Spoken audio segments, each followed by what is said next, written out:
right, sorry about that, folks. It's a little laggy, so I do apologize about that. But here, we're live. We're in color. And as the Miz would say, on the must-see show of Friday night, following the Call to Action show. What a great show it was tonight. Great to see Tony. Happy, all smiles, and dressed up as Desert Rat, the newest and greatest. So Tim Kennedy, can't forget that, gentlemen. You better not forget him. I did not. But the newest and greatest action figure and Action Force line. How y'all doing tonight? It's Friday night. We're here at the Infinity Equation. Me and Ryan are matching. If you can't tell, thank you, Mark. We did not do this on purpose, but things happen for a reason, and that's the reason for that. Well, we both have good taste. There you go. That's the best thing. Yesterday. Oh, did you? Yeah. This is my first time putting it on. I was like, every time I get like a new shirt like this, I want to wear it for like the Friday night show, like just to make it feel good. Mm-hmm. But welcome everybody. I love to see y'all here. Glad y'all can make it. Hope y'all had a great week. We just finished up on the hills of Iconicon, having a great time, hosting lots of panels, being on panels, having a good time.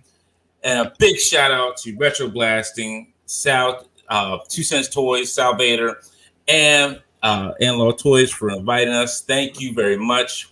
We all enjoyed it. We all had a great time. And can't wait to see what 2022 Iconicon going to look like. With that, we got our first super chat already. That new subpart 7 from Robert Diaz. That new subpart 7 Snake Eyes has me begging for the paintball mask version from the early 90s. Oh, don't worry. We'll get to that subpartness of many generations. Which one is that one? Is that the one with the two swords on his chest? No. The paintball mask one was with the red visor. Yeah, red visor, blue. He's got a gray vest. I love that version. I love that with the orange sword. Probably, listen, I'm going to say something blasphemous right now. That's my favorite version of Snake Eyes. That's fine with me. I thought you were going to say something else blasphemous. Okay. No, Michael, it didn't get robbed. I took out some toys. Michael French is asking if my display behind me got robbed because it's kind of empty. But it's just some of the toys that I had in there I took out because I just got them this past week, and I'm going to show them for the toy haul. I'm moving stuff around. And here's this I talk about Dante and Ryan look like they're doubles volleyball team with matching shirts. Laugh out loud, Olympics time. You're damn right. We're cheerleaders for the volleyball team. No.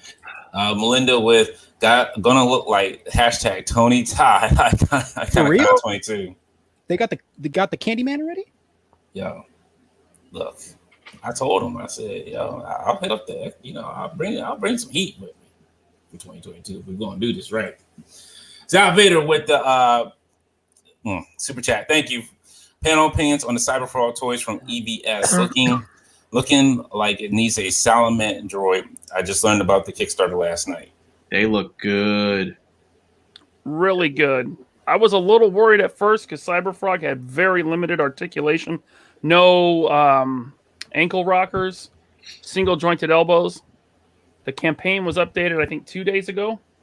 He added bicep swivels, double jointed elbows, a ball peg at the neck, and big time ankle rockers.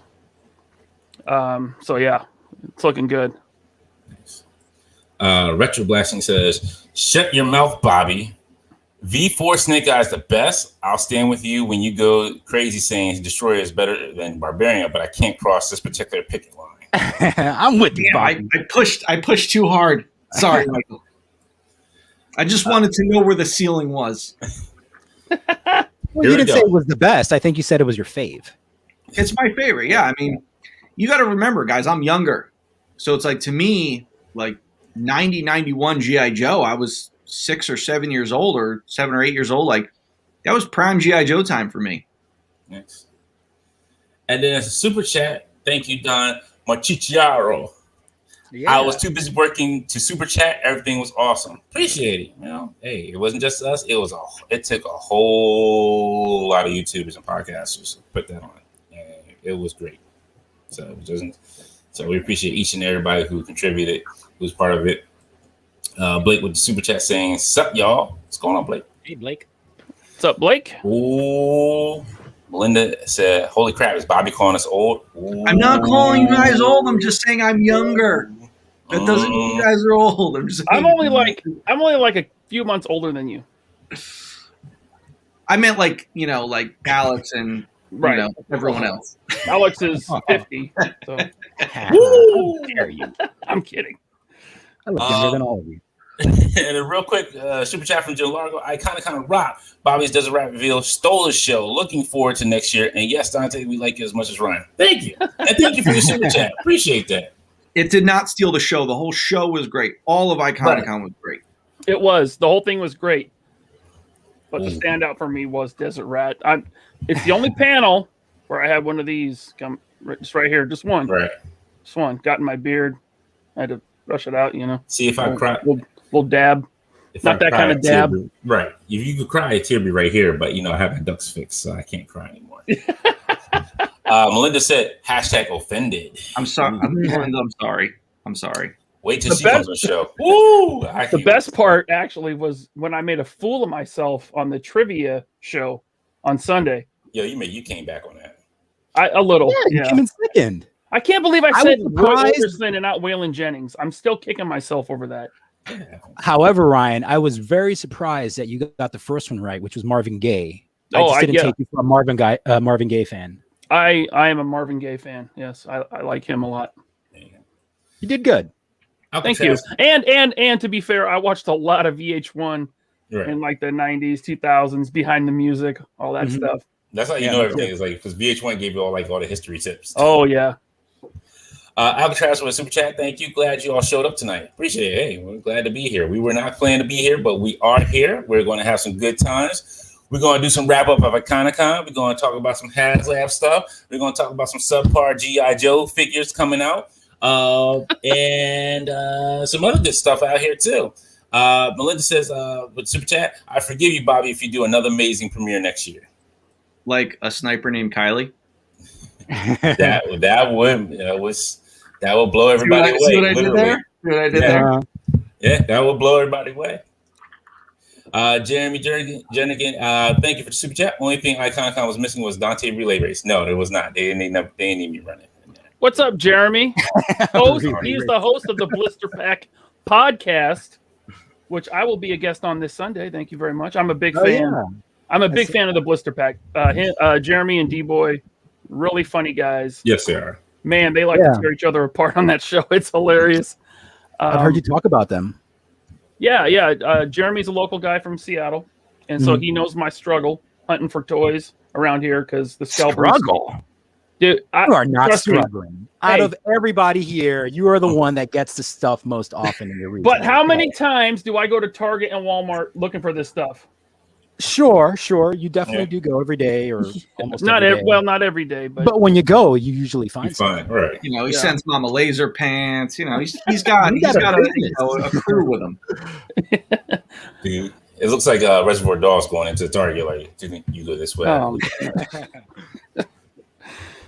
All right, folks, let's just get into it. We got some stuff to go over. So let's go over pickups. So Alex said he had finally got some stuff in that he can actually go over. So let's start with Alex. So I got my woo! Flare came in. Hold on, sir. If you're going to do flare, you got to do it right. They go, woo! No, well, I like when he does the slow woo with the crazy eyes. Woo! You got the crazy eye part down, man. Got him. Sorry, guys. Got my Okada from Super 7. I know. Who was that? Okada. He's a Japanese wrestler. Probably one of the greatest wrestlers ever. You are. So we have an open spot for co-host on the Infinity Equation. It's not one of the same thing when I got the other New Japan wrestler. But it's not one of the greatest figures that you ever gotten either. But listen. I want to. All you haters out there, I see you in your private little groups in your forums, Kay. Laser Pants sees everything. We got someone on this show who is a Super 7 fan. So shut up. Well, I mean, I think you're referring to me. Yeah. I cherry pick. I mean, Bobby, Oh, don't you sure. have Well, you have to didn't you cherry pick at that price. Yeah, So- and I know what I'm getting. Bobby, Right. don't you have the first wave of like Motu movie figures? Yeah, I have He-Man and Skeletor because Okay, I never owned a Super 7 figure before. So I Yeah. figured, let me see what like the craze is all about because I never even got into Matty collector stuff. But Yeah. I love the Masters of the Universe movie. So I know Michael, cue the how dare you. But so I got them because I was like, well, I love the movie. Let me just check them out. They were. I don't want to talk too bad. I know people get offended. I know their feelings get hurt easily. I don't care about people's feelings. Figures weren't for me. I felt like maybe the price was a little high for what I got, but it's okay if you love it, enjoy your joy. I don't want to hurt your feelings. It's okay. No, Brian no. Flynn I'm sorry. I'm seems sorry. Brian Flynn seems like a very nice man. I watched him last night on What Kevin's show. What hell show am I on? Like, There's been a lot going on this week. Okay, a lot of slander, libel, back talk, trash talk, and If you had- I forgot lies. A lot of lies being told about your host on the Infinity Equation. Let me So tell you I just want to put that out there. lies about me? No, not you. No, Everyone not likes you. Yeah, I Yeah. doubt it. You're the likable one. Let me tell you something. Listen. If you got a problem with anybody on this show, even me, I don't care. There's a chat right there. You can log in. Listen, I'm very accessible. I'm very accessible on all social media platforms. I'm just I like when if you Dante have a picked up the problem- mic because if you have a problem, I'm easily found. You can find me anywhere. Okay? I don't give a damn. My feelings do not get hurt very easily. Okay, I'll let you know. This nice demeanor, it may be for a little bit, but nobody in this chat on this show has ever seen me angry. And that's the one thing you don't want to see me angry. Okay? I'm just letting you know. Just you want to keep me in a nice mood. That's all you want to do. Because if you ever seen the Angry Dark Jokers in, everybody knows to run for the hills because I'm the person who is not going to give up. And I can't say it on live on here, but things will happen. But if you have a problem, hit me up. Talk to me. I don't care. You ain't got to go to no forum. You ain't got to go to no forum talk about anybody. Come hit me up. Come hit any of us up. We're free. We got time. I got time on my hands. I got a job. I can talk to you all day on my job. Let me say one thing. I just want to say, and this is not lying. I'm not trying to do this to pad anything. In all the turmoil, I had one of my huge wholesale vendors reach out to me to say that they got a huge spike in orders this week. Huge to the point where they wanted to order more so that, we're working that out and trying to see if, we can get the extra quantity in, but the quantity is astronomical. So they said to me, like, wow, it's crazy that, these big spikes coming and the sales continue to go up. They're like, yeah, we don't know what's going on. And I just thought to myself, viral marketing? I don't know. So listen, wait. You mean to tell me that the handful of people that said they canceled their orders didn't ruin Valaverse as a company? The battle is being fought and there's a losing side. So, listen, man, it's kind of like, and Michael and Tony, and we all know it too, because I think it's probably the same four guys. Whenever we post a new stream or video, we always have 500, 300 likes, and then there's 4 downs. And it's like, when you click that down and you sit there and you're real proud of yourself, yeah, I didn't like that video just because I don't like them. I'm going to show them. You can't even call it the minority. You're in the non-existent group. There's 4 of you versus hundreds and thousands. So listen, man, enjoy your joy. Enjoy my joy. There's a winning side and there's a losing side. That's all I'm saying. That's one to grow on. Real quick, we got some super chats here before Alex goes on. Bobby, Plockman 040 says, Bobby, may I ask you, do you have a way for me to contact you for some advice? Hoping to make my own original Action Force line myself, 3.75 FPA style. Not Action Force. Yeah, action figure line. Action Force. I get asked a lot about this. Like I get messages all the time on the website, emails, on Facebook. It's kind of one of those things where it's not a quick couple answers. I'd have to sit there for a good half hour and write all this out and write what the struggles of it and this and that. So it's like I'm not saying that I can't do it. It's just, to be fair to everyone, like I just don't have the time to sit there and do it all. Maybe one day I'll do a live stream about, what I kind of went through and what I felt were strong points and weak points and troublesome points and that sort of thing. And, like a kind of almost like a how-to, but like, just my sort of journey to kind of help people out if they want to, seek out that information. It's just something that I can't just personally reach out to everyone just because it's so time consuming because there's so much information involved with that question. What did you say though, that probably going to school and majoring in like toy design or something like that would help? I will say this. I'm not trying to put anyone down. I'm not trying to say there's a right and wrong way. I will just say that when you have a background in the toy industry, it tends to be like leagues more helpful than, someone just kind of saying, I like action figures or this is kind of what I want to do sort of thing. It's kind of like what Kickstarter got a bad taste in everyone's mouth around like 2016, 2017, 18, that kind of time, because what happened was you had early Kickstarters like Marauders and Boss Fight, and then what Four Horsemen were doing with their sort of crowdfunding thing, and they were super successful. But it's like they had backgrounds in the toy industry. Then all of a sudden you had people saying, "Oh, I can do this. This is easy. I'll make toys." It's not easy, man. It's really hard. And you have to, it's not like, find a factory. Yes, find sculptors, find infrastructure, you got to have a ton of money to start out with. I can't tell you the amount of money that I spent out of my personal savings to start this line that I'll never recoup because I just look at it as a cost of doing business. There was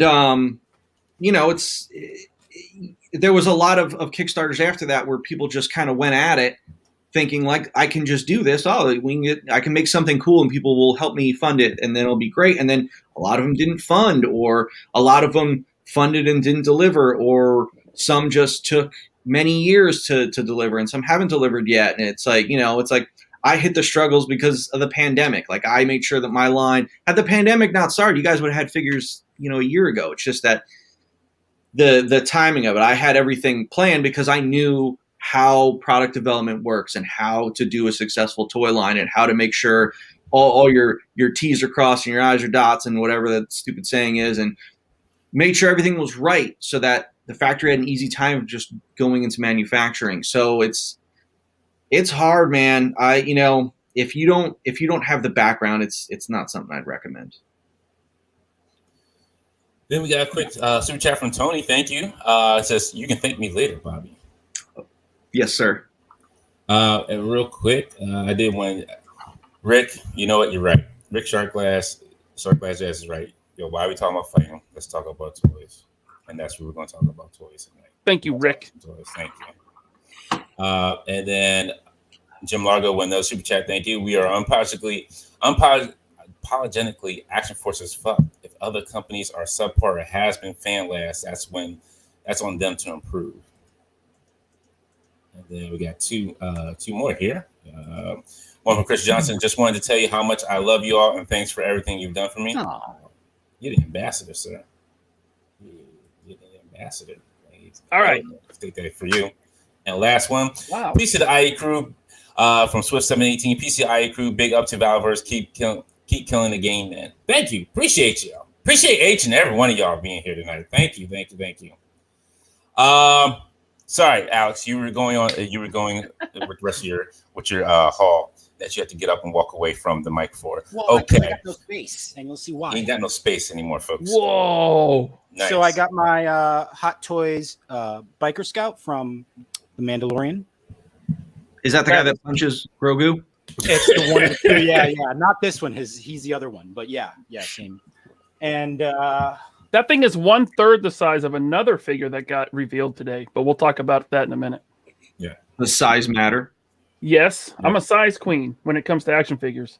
and then I got my Mando speeder biker scout with speeder bike. I think I said that already. Yeah, it's cool because I didn't notice it on the show, but this speeder bike is white compared to the tan ones and Jedi one. Yeah. So Michael French, the reason that it's empty is because I took this guy out to show you. I'm putting them side by side so it looks like they're racing against each other. So good. Yeah, so that's my haul. Nice. Very nice. Bobby, in the new office area that you're in. It's weird. Like, Getting not there. only because of the office, but because you're at a straight on angle as opposed to being like a 3/4. I know, because here I just have I haven't moved my Cintiq here yet, but when I do, I'll get that angle. So right now I just have my laptop in front of me. My Cintiq's still at home because I'm like working on setting the office up, but then I'm going home and I'm like doing work there, but I want to like transition to it all here. But it's coming together. Like I started setting things up and Yeah. it's looking real good. It's getting You're ready. gonna move all your Joes there? What? You're gonna move all your Joes there? No. Oh, okay. The only thing I'm thinking about moving this whole wall right here. Yeah. I think I'm gonna bring all my steel brigades and just do the whole wall steel brigades. Oh, nice. All right, on. Get anything new, Bobby? Dude, I think I did. It's a mess, so I'm gonna skip hauls this week just because I don't know what came in. I actually see one. I see one thing that you got there. What? Details. No, I got those a while ago. It's underneath your chin. Oh, this awesome new, laserpants.com wear right here. That's that is actually from MrsLaserpants.com. Mrs. Laserpants. Yeah. I wish it was a little higher because I sit closer to the screen so then you can't see I it. know. It's still good. I still like it. I did get, because the DTOS behind me is going to be filled with all vintage stuff I had like when I was a kid. Like not my childhood stuff because I don't have any of that stuff, but I went back and got things that like I remembered having as a kid. I got in some Starcom this week, and I got in some Dino Riders this week to put in things. That's nice. Like I said, it's your fault, Bobby, if I start buying some Exo Squad off of eBay now. It's dangerous, man. It's dangerous. It is. And I've been eyeballing them too, which is the bad part about it. Somebody asked in the chat, I missed it. They said, "Can you probably put an Exo Squad into the Action Force line?" I would, but the original, I think the director of the animated series is trying to reboot it. So it's kind of like one of those things. Like I had an idea to bring Silverhawks into Action Force. I also have an idea to bring Exo Squad into Action Force. So maybe down the road, if it's still available, we'll see. After Iconicon, I kind of got the bug for collecting a vintage line. And I was thinking, see, if I did that, I'd want to have to get them carded. Oh, and that's expensive. So I was thinking between OG Star Wars, of course, because it's Star Wars, or which I would do loose, good condition accessories, but also mask. I was looking at mask is really expensive though. Oh, is it? You know what's affordable? Dick Tracy. Dick Tracy I know, and Robin Hood, Prince of Thieves. Yeah. Those are the only two lines that are, available.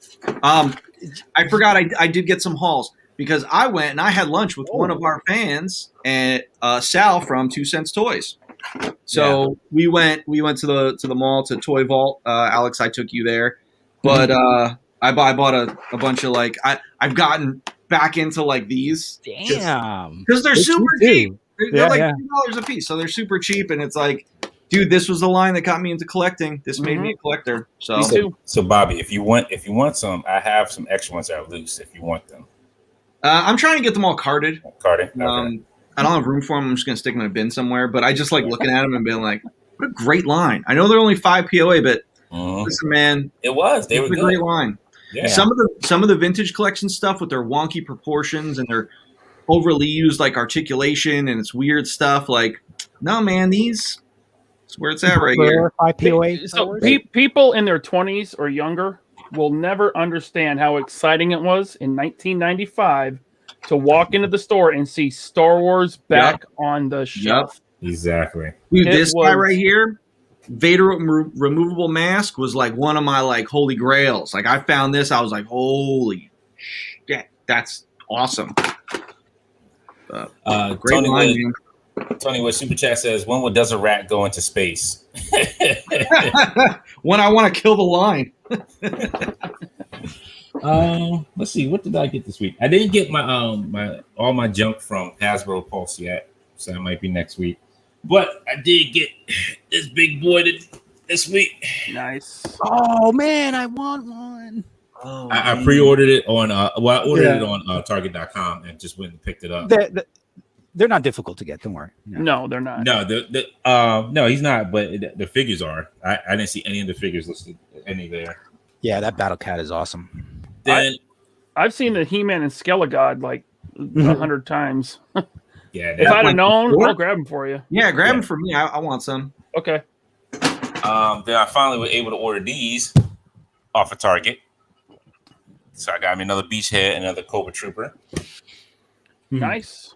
Let's see. Oh, Dorkside finally shipped my Ahsoka. Very nice. I forgot about her. That is the Rebels Ahsoka. Very nice. Yeah. Then Hasbro Pulse shipped me my She-Hawks. Plural? You got more than one? Yes, it is. And then I ordered this off of Amazon. It's Valkyrie. I figure I can use it for something. I don't know what. Yeah, I worked on that figure. Did you? Mm-hmm. Oh, You did. thanks. Now I can't open it. I was going to say something horrible about it, but that's a great figure. I was the design. I was the design manager overseeing another designer, so I was giving input on the figure to help make the figure better. So I was just going to say it's a peg warmer. Yeah, and listen, I mean, I've worked on some peg warmers. Yeah. I've worked on 2 play sets in my life, and one of them was an absolute dog shit of an item. It was the worst item and most embarrassing item I've ever worked on. So, Which one was it? it was a Spider-Man playset. It was a kid line Spider-Man playset. It was absolute crap. So, Was it the one with the little like Imaginext size figures? no, not Imaginext. These were like 5-inch figures. Oh, It's not the one that I did like the first draft of designs for, right? Yeah, Oh, it is? yeah. Oh, I never saw it. The retailer fucked that thing up on us. Did it look different? Totally different It's than what totally different. Totally different. Yeah. Thanks to Ryan. He sent me a Goldar. That Goldar is awesome. yeah. And I'm not lifting it up because it's still in pieces, and I still have to figure out what I'm going to do with it because I might modify it. He sent me a Fantastic Four jet, so I have that now. Yeah, I got that a few months ago and just decided I didn't really want it. So when we were at Joe Fest and you saw it at a guy's table, I was like, dude, don't buy that. I'll send you mine. I appreciate it. What he wanted like $60 for it? It was like $60 or $40 for it or something like that. Something like that. Yeah. So I the one that I sent you, I got for a lot less. Nice. So And I appreciate it. Thank you very much. Yeah. And then Alex was kind enough to do this for our wedding anniversary, as a wedding gift to me and Stephanie. So I got drawing for me. that is nice. It's a playing card. Yes. Definitely not drawn by Rob Liefeld. Right. You should make that the cover of your wedding invitation. Ooh. For the receptions, yes. Yeah, because not a whole lot of people Better write. ask her. Better ask her first. I'll let No, Bobby she do was- your don't planner. She would want to make this as the cover. I can tell you that right now. She would definitely want to make this as cover. But this is Stephanie here as Wonder Woman. Nice. So thank you, Alex. I appreciate it very much, sir. Yes, of course, anytime. These are awesome. we would definitely enjoy these. And actually, we're going to try to get them framed. Oh, So, that's cool. so definitely. Dante, did I ever show you what my cake topper looked like at my wedding? No. Oh, it was so I took my head sculpt from that Iceman figure, and my friend Tony, who's the hand painter at Hasbro, he painted it flesh tone, and I was working on Spider-Man at the time. So we put the head on a Spider-Man body, and then I had my wife. The figure was holding my wife, and we made a custom wedding dress for her out of her real wedding dress. So the cake topper is that. So Nice. pretty cool That's one. awesome. So is you in a Spider-Man suit holding her up in her wedding dress? Yeah, Which Spider-Man suit? the movie one. You went with the movie. Was it the movie one? Toby? I'll have to look. It's whatever Spider-Man has the recessed web lines. Oh, Andrew. Andrew Garfield? Recessed? Yeah. The ones that the web lines that stick out or in? No, the in. ones that are recessed, carved in. That must be Andrew Garfield. Yeah, that would have to be Andrew's. Yeah. Because, Sam Raimi's was like more raised. So it was his Amazing Spider-Man 2 Legends figure? Probably. Yeah, that sounds Yeah. right. How long you been married? 7 years? Just got him in trouble. Andrew Garfield. 7 years? Yeah, that's the Andrew Garfield. 2014? What year is it? 2021. Yeah, this September will be 7 years. Look, if I could at my reception, I would love to have like a Kool-Aid man, like the Kool-Aid ice sculpture with just like Kool-Aid in there. And then you like, and just like you pull a nozzle and it just says, "Oh yeah," like that would be awesome. Oh God. That would just make me that tickle me right there. I'd be like, I'm done. Let him do it, Stephanie. Let him do it. If I could, but you gotta get nozzle and electronics, all that, and then you gotta get an ice sculpture of the Kool-Aid man. You gotta put a whole bunch of Kool-Aid in there, and everybody's diabetes is gonna be shooting up to the roof because there's so much sugar in it. They're like, "Why is this Kool-Aid so sugary?" And Well, I'll just wear a red shirt and I'll pour everyone's Kool-Aid while I say, "Oh yeah." No, I can't have you work doing that. That's not fair, sir. Other than that, I think that was it. Just a quick super chat before we get to Ryan. Swift 18 says, "Sorry if it's been addressed, Bobby. Any chance Steel Brigade and Swarm Troopers will be constantly available as opposed to being waived out?" I don't know if like constantly available. I know like after all the pre-orders are fulfilled, there's going to be extra quantities of every item up on the site, so they'll be available. Once those are sold out, all of Wave or Series 1 will be done. I might end up taking some of the best ofs and doing like a Series 2.5 that has all like the most popular figures from Series 1 and 2 and reissuing those. And if Steel Brigade is going to be one of those figures that just constantly sells well, then maybe I'll reissue it and do it as a carry forward in Series 3. Or it could be one of the things where there's going to be a bunch of different versions of Steel Brigade, because you see with the Scarabs in the Swarm group, there's all sorts of different troopers. So it's just going to be something where you'll introduce more. Just like, think about vintage G.I. Joe back in the day. It's like they did the Cobra Trooper and the Cobra Officer, and they did the Viper, and it's not like they ever reissued those. They just kept coming out with new characters. So it's probably going to be more along those lines. Plotman, thank you for the super chat. Says, "Hey, no harm in trying at an Etsy toy store, right?" No. Yeah. And Law Toy says, "Doesn't Rat eats G.I. Joe classifieds for breakfast?" Yes, indeed. Ryan says, "My donation to the Kool-Aid ice sculpture." Thank you, sir. Appreciate That's enough to get a red T-shirt from Walmart. Just saying. Right. Yeah. Got Melinda rolling on the floor laughing like, hey, look, ain't nothing wrong with having big wishes, Look, she played at the wedding. I get to do the reception. So we all know the reception is going to be fun. So that's all that's to it. That's all that's to it. Look, it's going to be a good time. And I said, the first thing is make sure it's going to be great is the food, because you can't have nasty food at a reception. Especially when I'm going. Yeah, I don't go to a wedding for dancing, or I don't even care about, the wedding. Just let me show up to the reception, eat food. Right. Well, I care about the dance. I care about the open bar, bro. Yeah, that's on that big time Bobby money, right? That's your wedding gift to us, right? The open bar. A desert rat money. Right. Hey, checks in the mail. Well, how about this? We fly Tony in just for you to get so you can buy the open bar. I don't know. Ryan, what'd you get this week? What'd you get in the past couple weeks? Actually, not a ton. First thing I'll show is I got this a couple days ago. Pit number 1. Ooh, Have classic. you never seen that before or read it? I have never read the Pit comic book. Oh, wow, I've only dude. watched YouTube videos. Oh wow! You So- should get Pitt versus Hulk. It's a one shot that Del Keown drew, and Peter David I think wrote it. It's really Okay. good. It's Yeah, almost like I'll- a double sized issue. The art is the best. I'll look into it. Yeah. I just wanted to maybe put these two together on the shelf. Oh, you got the figure, huh? Heck yeah. Yeah, that Pit.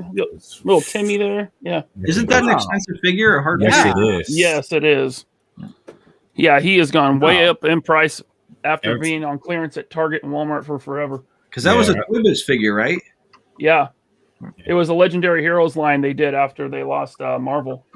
Yeah. I see that figure Um, in person, and it just they always like when I ask. There's no price tag ever on it, so you just got to ask, and you're just like, all right, I'm just going to ask and just try and see. Yeah. Uh-huh. Luckily, I had a friend that had it, and he was shout out to Fred. What's up, Fred? If you're watching, he gave me a great price on it, so I couldn't pass it up. Recently, or did you just? A Get that? few years ago. Oh, okay. And then I got the V-Toys Cyberpunk Robin, which is basically Mezco quality, really super nice. Lots of accessories. It's the V-Toys body, which if you bought their blank, you know how great this action figure body is. Honestly, it's better than any Mezco body, which is crazy. But it's like V-Toys is like I think it's just the Chinese factory that makes these. It's like one of those bootleg companies. They'll bootleg or they'll make unofficial versions of figures and stuff. And this is like their own original property. There's no story, but they're doing a whole cyberpunk thing. And these guys are really cool. And then I got my. I think they started out with 1/6 stuff. I don't know if they do 1/6. I think they started out with 1/6 stuff. Oh, okay. V Toys, right? Yes. I think so. I got my Cyberfrog comics in. So I got this huge box, and I Nice. don't have it here. But I got one. I haven't even had a chance to look through these yet. But it came with so these are all of the comics from the 90s, reprinted and recolored by Kyle Ritter. Included a coloring book, which I will never color, but it's cool. It's like a line art variant of some artwork. It's very He's cool. got them up on his site, right? No, it was a crowdfunder.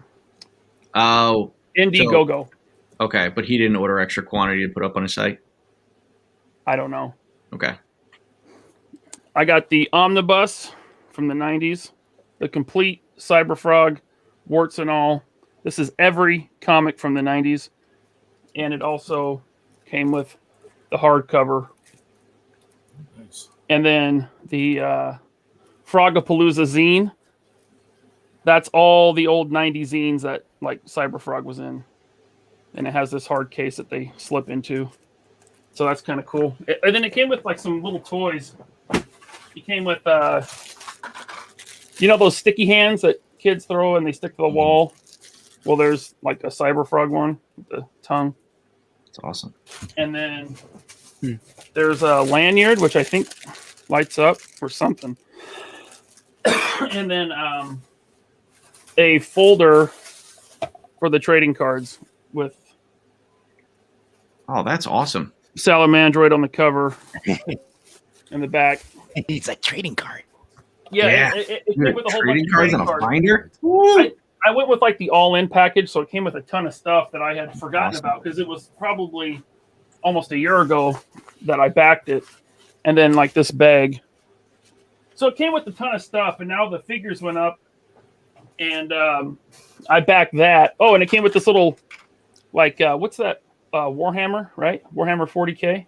Yeah. Came with like a little Cyberfrog, like Oh, that's style, cool. like Warhammer, and so it comes in this package, but there's also a cardboard box that ships flat, so you can be like an inbox collector, like put the box on if you want. But so yeah. Oh, and then I managed to grab these right after Gina Carano got fired from Hasbro Pulse. So I've never seen this one at stores, but luckily I got it because they're not making her figures anymore. So I already had the 6-inch. Ryan? Yeah, this is like the retro line. So yeah, I grabbed them because I figured she was fired. Probably never see that character again. And so I wanted these, even though I'm not really a 3. Negotiating with her. Huh? What's that? I heard this week that this past week, that last week they were negotiating with her again. Yeah. Really? Yeah. Mm-hmm.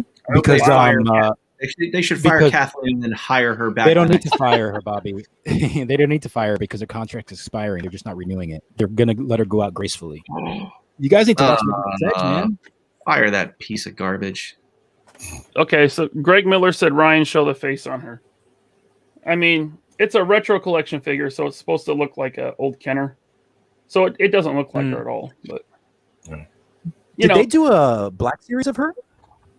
Yeah, I have that one. Okay. Because that one was easy to find until she got fired. Man, it's hot in here. And then it disappeared, and people were selling it for like $200. So that's my haul. And he said it was a light haul. Well, it was basically 4 You're like things. for the past 20 minutes, man. What's wrong with you? Sorry, there's a lot to go through. Real quick, Stephanie says, thanks, Alex. And she says she's down for the Kool-Aid Man. So I'm happy for that, man. I got a smile on my face again. Real quick, we got some chats to go through. Jackson Ham, thank you for super chat. Great show so far, as usual. Congrats to Bobby on the Action Force Slime. Just one question: Tonio cameo in the Action Force movie? Guess you'll just have to wait and see. Melinda says we had good food and open bars. So yeah. You know what I didn't have? An invite. Invite to where? To the wedding? The open bar there at Melinda and Michael's wedding. Oh, but they didn't know me. Yeah, they didn't know you. They said, like, how would they invite you? They get a pass this time. The next time, though, there's a wedding between those two. I guess you're gonna be Bobby's +1 because that's the only way you're gonna get invited. Don Machichiaro. I go to weddings to stock on videos of my uncle. To stock on videos of my uncle getting drunk and going nuts on the dance floor. Well, I don't need to drink to go on the dance floor. I can tell you that right now. Hot damn. See. Robert Diaz says, I think for super chat, but check your charts for Prince Adam on Sky Slab. Brought 4 at $15 each. Oh, damn. All right. I think that was it. I thought it was one other. Melinda says, "Come on over, Ryan." You guys gonna get married again? All right. Next year, renew those vows. Next year, if we do Joe Fest again, we should take them up on their invite. Oh yes. Good day to go to the RB HQ. So you look, Alex has already planned it. Like, just have gin and scotch for me. If I gotta have gin and scotch for you, I gotta have so much. I got high class alcohol for Bobby, and I can't afford that. My budget doesn't go that far. No, Bobby drinks that top shelf. No, Bobby drinks that top shelf stuff. He looks like a Zima type of guy. Like I drink top shelf bourbon, like when I'm home, like bourbon's like, or if I go to a really nice restaurant. But dude, like right now, look, that's what I'm drinking tonight. I got a big cheap. bottle. Oh shoot, I can go to the store and get you that. You can have it right at your table. I'll put it right on your table. It'll be all yours. But yeah, like Alex said, like I'll throw some wine back, or I don't like gin, so that's not gonna work for me. Blasphemy. Gin is great. Melinda says we'll hook you up. Southern hospitality. That's right. Get that ludicrous up in there. Josh Lever says, you don't need $2,400 scotch for the memory of Duff. Why did you bring him up? So I know Josh because I play online. I know him as he's a good friend of mine. It was he was Canadian. He was a comedian. He knew Ron. He actually knew Ron Funches. If anybody is familiar with him as a comedian as well. Mm-hmm. He played online with us a couple of times, and he had passed away. So a couple of years ago. So he's like, and Duff was like a crazy funny guy. But he would fall asleep every time he played Destiny. Like every time I played Destiny with him, like I'd be hearing him go.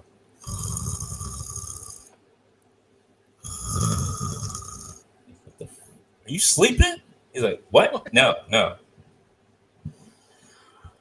All right, folks, let's get into Doomday says, Dante, how do you feel about the Cobra Island reissues? Not sure if let's go over it now. Yes, we will go over that as well tonight. But first, we need to recap Iconicon. So, guys, how'd you feel about Iconicon? I had a great time. Yeah. You start, Alex. I was just gonna say that I'm glad that my panels were done like by the first 2 days, because then I had like the rest of the show to enjoy all the panels. And afterwards, after the weekend, I really felt like I had attended a convention. You know, if you followed the schedule and you saw all the panels or most of the panels, you felt a little bit of convention fatigue at the very end of it. But it was great. I mean, guys at Retro Blasting and Analog were very hospitable and make sure everything was running smoothly. I made some new friends, new channels that I'm subscribed to now. I love Sal at 2 Cents. I just love how he's doesn't give a F attitude about everything, and I'm a big fan of him.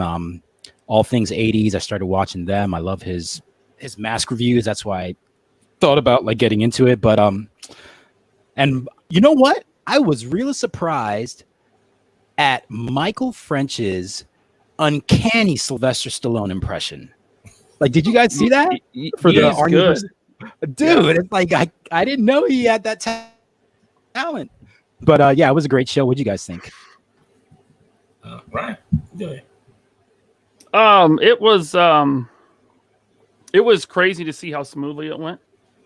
Being, everything that went into it, and so many channels running their own streams, and it was just like go. And I thought for sure there'd be some kind of disaster, but it went really smoothly thanks to Melinda and Retro Blasting, Tony and Sal from 2 Cent Toys. I had a great time talking with Sal and Toy Polloy. First time I've got to talk to Toy Polloy. That was a great stream. I had a good time on that. It was awesome destroying Bobby Valla on the toy price. Hey, at least I was on the board. Yeah, you were. Wait, I thought everyone got at least one. No, we did not. No. Oh, is it because I got too many? Because I got 5. Do you remember? I got 5 points. I didn't. Okay. And on the last trivia show, you ended up getting did you end up getting 8 points or something on the last question? Because you had to name 40. I got the 40. Madonna albums. That's what it was. Yeah. Something like that. No, that was Matt's.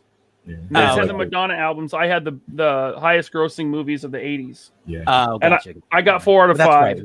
Yeah. I should have gotten 5 out of 5, but I was waffling in my head between Temple of Doom and Raiders. Mm. And for some reason in that moment, my thinking was it was probably Temple of Doom because Indiana Jones' popularity had grown in those few years in between, it was 4 years in between Raiders and Temple. But I was wrong. Raiders made more than Temple. So I got 4 out of 5 though. It was Batman, E.T., Return of the Jedi, Empire, and Raiders. Top Gun wasn't in there? No. Yeah, someone said that during the stream. No, Top Gun wasn't in there. I'm surprised. Yeah. I'm surprised Ghostbusters was in there. Yeah. So I was in a distant third until the bonus round where I shot up to second place. Luckily, Tim got in the bonus round. He got a question about, I I think it was MTV in the 80s. And Tim's like, I never watched MTV. So I was like, yes. And then Matt got a Madonna question and he knew, I think he got 4 out of 5 too, or 3 out of 5. And so he ended up winning by quite a bit. So I was a distant second.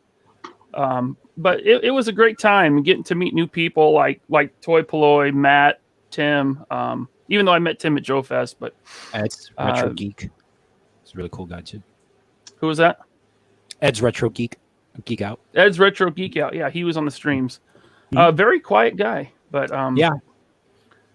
But I was surprised. if you check out his toy history series, they're very well researched and very well shot. I've been watching Ed for at least a year now. So I was familiar with what he does. He has a great channel. Ed's Retro Geek Out. Do you guys have any favorite panels? Before we go that, I was wanting to hear what Bobby. Sorry. I mean, listen, it was awesome. It was some of the most fun. Like, I love doing convention stuff, and it's like to what Alex said. Like, yeah, there's convention fatigue. I definitely felt it. I was tired on that last day, but there's an excitement about it, and I was really looking forward to just doing all the panels and listening to the other ones while I could. And then it was fun. Like, my favorite one was Melinda's Legend panel. Where they talked about the UK version and the American version. It's one of my favorite fantasy movies. So I was able to, in between shows, watch that video and then start watching the UK version of the movie. So it was nice to jump into this new content after, people are talking about it. Melinda's Baking, I watched on I had a 30-minute car ride, and that was very enjoyable. It was great. I had a blast.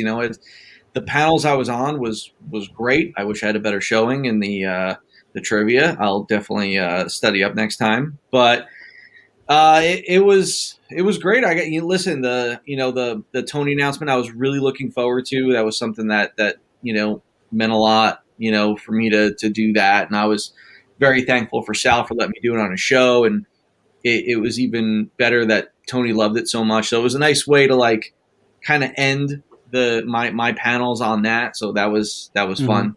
It was great. Listen, man, Melinda, Michael, Tony, Sal, they I can't stress enough how awesome of a job they did and the work that they put in, and stupid questions from me, and I'm sure other people that Melinda was very patient with and things like that.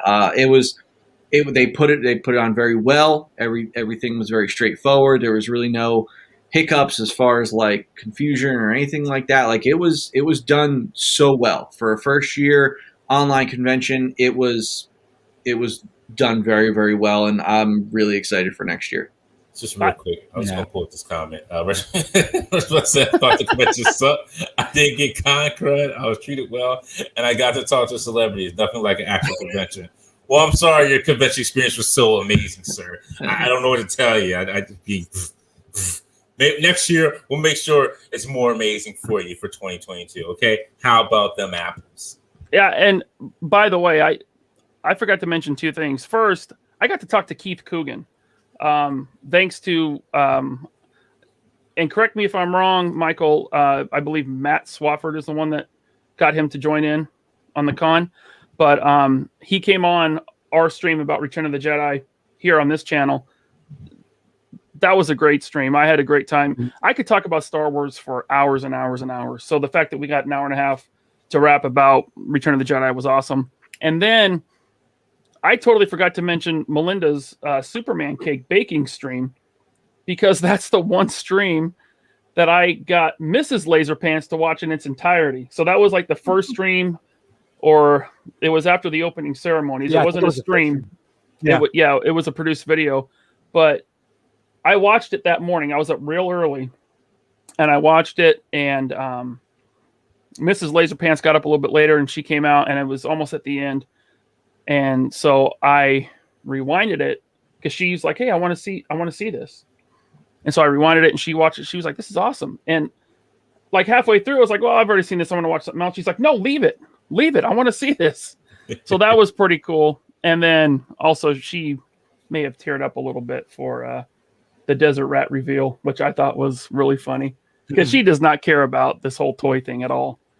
But yeah, even she got in with all the fun with Iconicon. So it was a great weekend.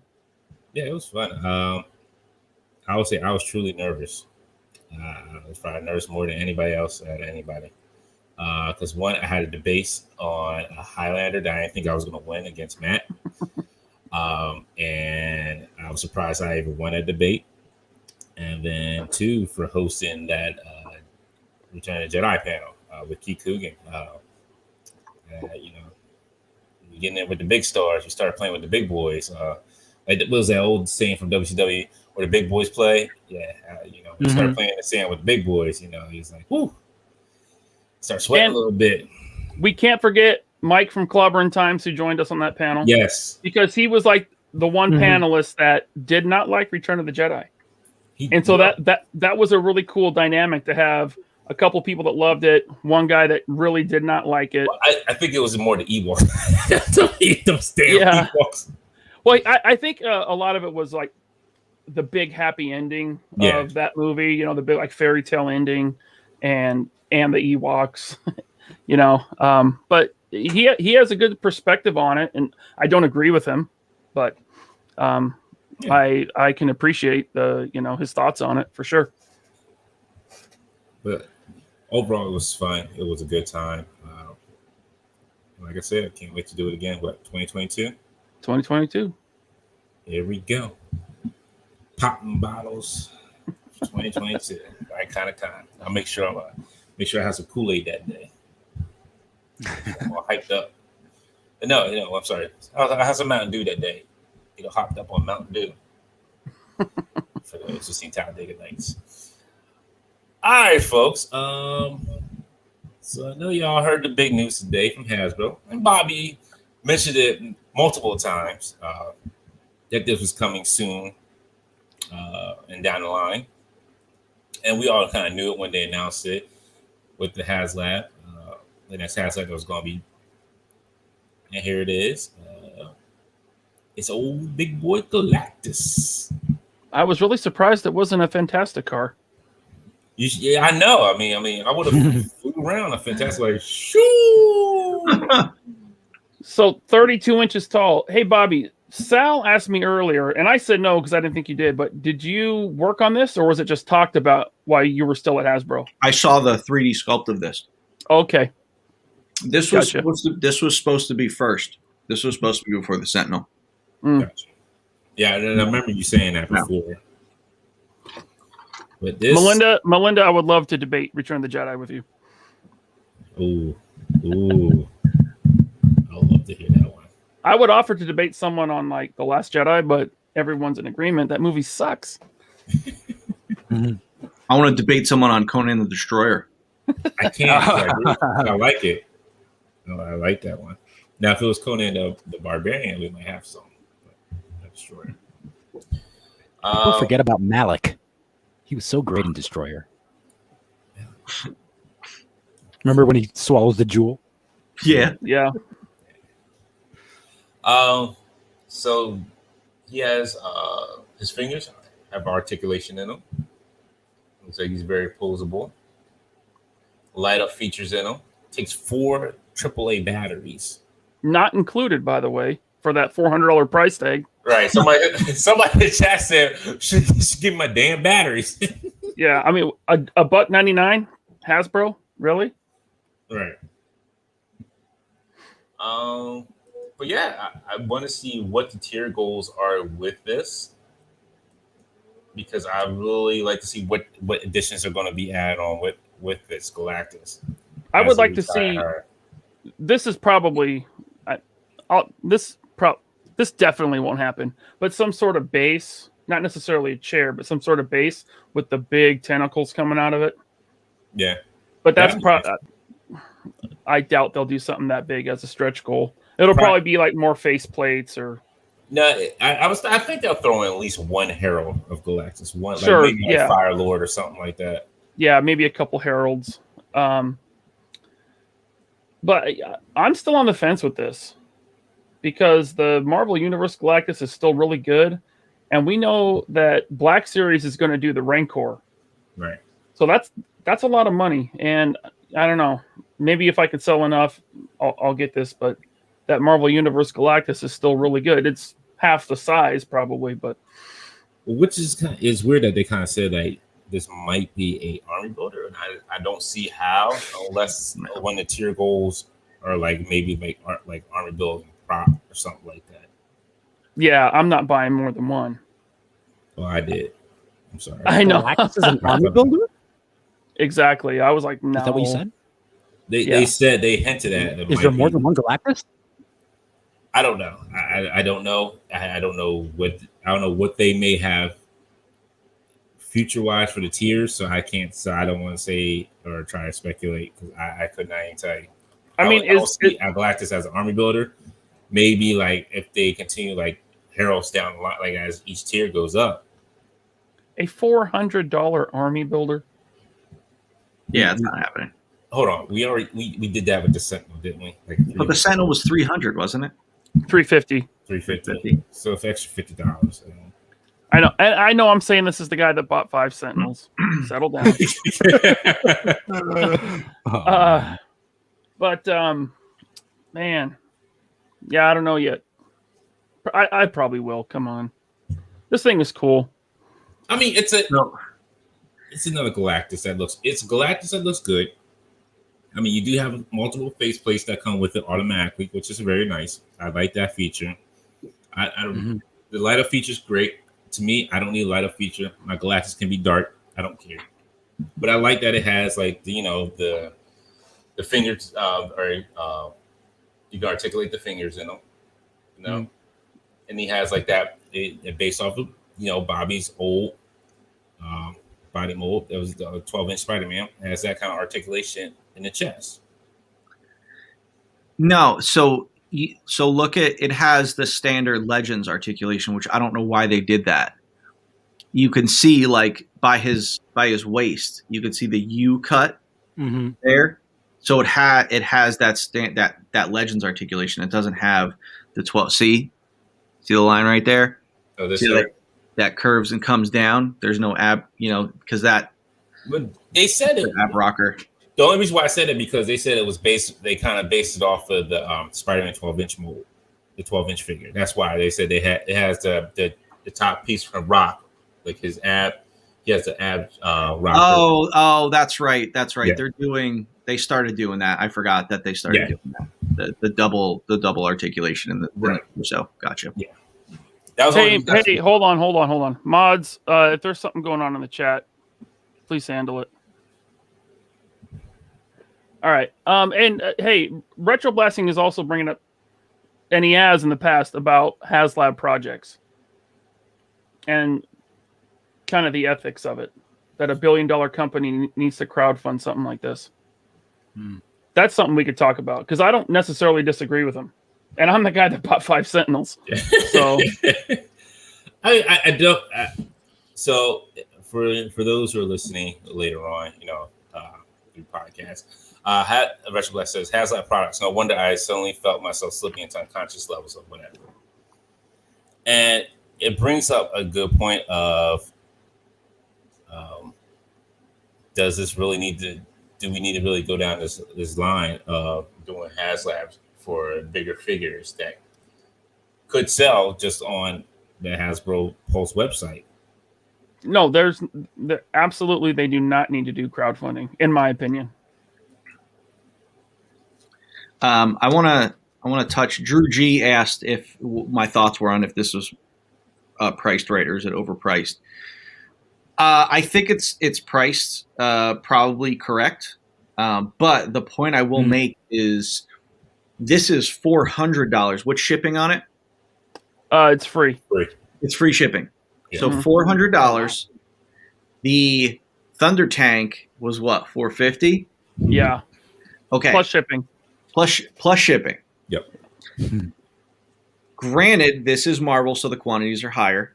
However, the royalty is probably 10 times what the Thundercats royalty is, so it evens out. Look at the amount of deco. Look at the amount of parts, moving fingers, like lights.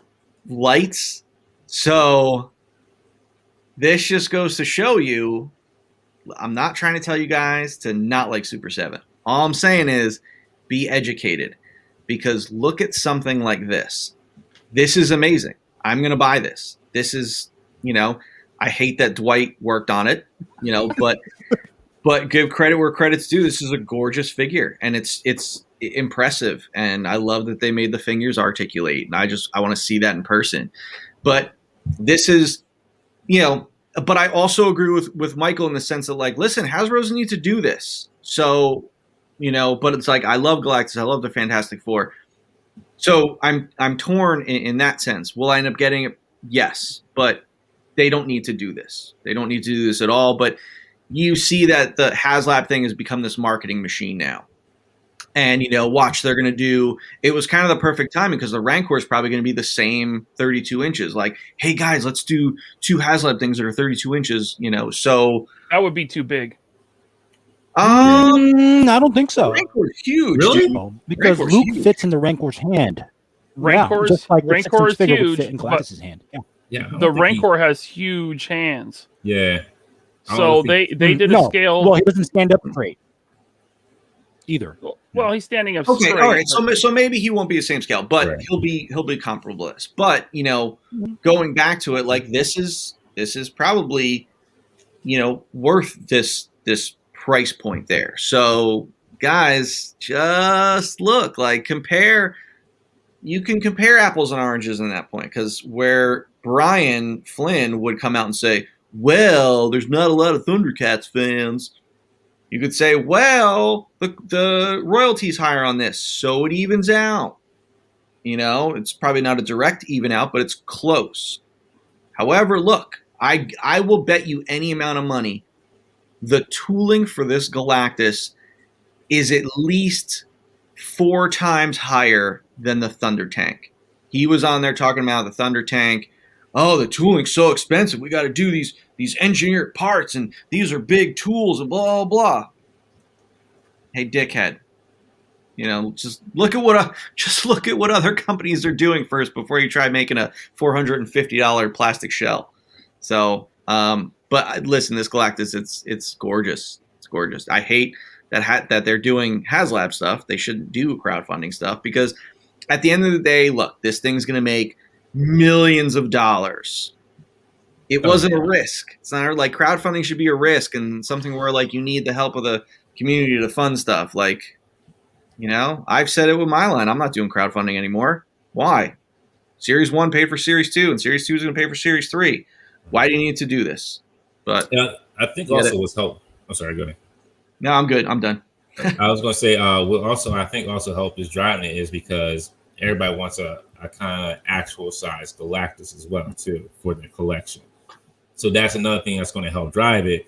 And then comparing with the Thunder Tank, like who needs the actual size Thunder Tank? Like who you really marketing this to?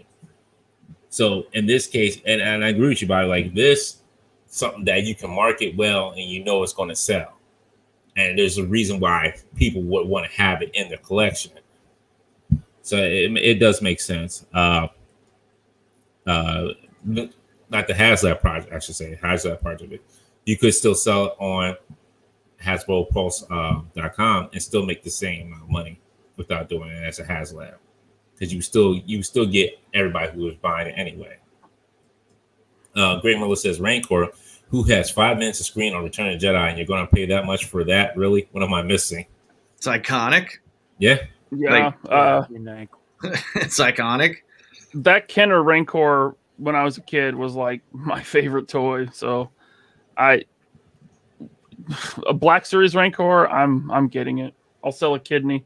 Salvator says the Rancor would be bigger, but he was in the pool. Okay, George. I was in the pool. Greg Fence says Rancor should be up to Galactus' waist. Probably, yeah, I'll probably say that. Well, if you have the 3 3/4 Black Series Rancor that came in that Toys R Us set like 6 years ago, I think. Mm-hmm. Just compare that to the 3 3/4 action figure, and if you not quite double it, that should be how big the 6-inch scale one will be. 6 years. That was like 2010. That was fucking 10 years ago. Well, they re-released it in a set with Jabba and the Gamorrean Guard. Oh, that's right. That's right. Yeah. I would know. That's my item. Yeah. I still have it. It's down in a bin somewhere. Yeah, it looks like a lot of people are up Rancors too as well. But did they say that was going to be August one has HasLab for them as well, Black Series? Because they haven't done anything recently. I don't think unless they have something planned for this month. Didn't the Razor Crest go up after the Sentinel had ended? I think so. They'll probably do the same thing here. Yeah. So maybe like September. Yeah, because you can't do 2 HasLabs in the same month because you really hit people's pockets. Like that just kind of be like, you're really kind of now you're showing your greedy side. But I you know what, I'm stupid. I ordered 2 of these. Greg asks, he's like, what's the stretch goals you'll want to see with Galactus? I think that stretch goal should be just a hero. One hero each of the heroes that he had. That would be a stretch goal for me. That would be cool. I would take that. I mean, you don't need hands. You don't really need battle damage. Galactus doesn't really. Maybe he gets battle damage sometimes. I don't know. He does because he was more prominent. Like he was just prominent in the Thor book recently, where he imbued Thor with power of the hero, and that's how Thor has like his new costume and everything. So yeah, I mean, you can't get battle damage because I think if I remember correctly, and I know somebody will correct me in the chat if I'm wrong, I think Thor went and battled and actually killed him after like that whole story arc was like kind of coming towards end. Rich Sharglass with the super chat, thank you. Says, were people asking for this? I get the Cell Barge, I get Unicron, but are there 14,000 Galactus fans alive with $400 and 32 inches of vertical space? They're over 5,000 backers right now. Yeah. Rick, if I recall, you're not a Marvel fan though. You're a Star Wars and Transformers fan. You have to think about it like that. Yeah. A Rancor and a Unicron, like this is Galactus is the biggest thing in the Marvel universe, and he's also one of the most popular villains in the Marvel universe. So it's like, if you're not a Marvel fan, I can understand, but it's like this is 100% on par with. I could ask the same question of you about Unicron. I'm not a Transformers fan. To me, Unicron, all right, he showed up in the movie, and he wasn't really that big of a deal. Are there really that many Transformers fans out there that want to buy a Unicron? I know it was just barely funded, but watch, you'll see this thing you saw what the Sentinel did. Yeah. Listen, Galactus is going to just get close to that or shatter that. It's Marvel's a different beast, man. A way different beast. He does collect Legends. Yeah, I was gonna say he does. He said I collect Legends. Been reading since. Oh, okay. So you should know, Rick. Come on, man. Galactus is Galactus. Yeah, they're definitely enough fans now. Whether or not they have the money and the space, that's a different story. But Andrew M says, I think Galactus is short, especially next to Sentinel. No, that Galactus is taller than the Sentinel, sir. Yeah. They should have made him twice as big. He's 6 inches taller than the Sentinel. Yeah. Yeah, that Galactus is not short at all. Like the Sentinel looked like a child to him. Yeah, he's They should have made him life size. You got to draw the line somewhere. Yeah. I was thinking it would be 36 inch, like to the top of the head fins. Uh-huh. But then they said 32, and I'm looking at Dwight Hold-It. I'm like, that's big enough. Yeah. Because I thought because you didn't really get the size of it until like he put like the Marvel Universe Sentinel next to it, and then he put the HasLab Sentinel next to it, and then you're like, good Lord. Yeah, I mean, look at that Mr. Fantastic right there. Right. It's not even up to his boot. Drew G, just to correct you, you said until they make HasLab Ego is not the biggest thing because Galactus, his height is variable. He is a planet eater, so he can be bigger than a planet if he wants because he can grow. Yeah, that is true.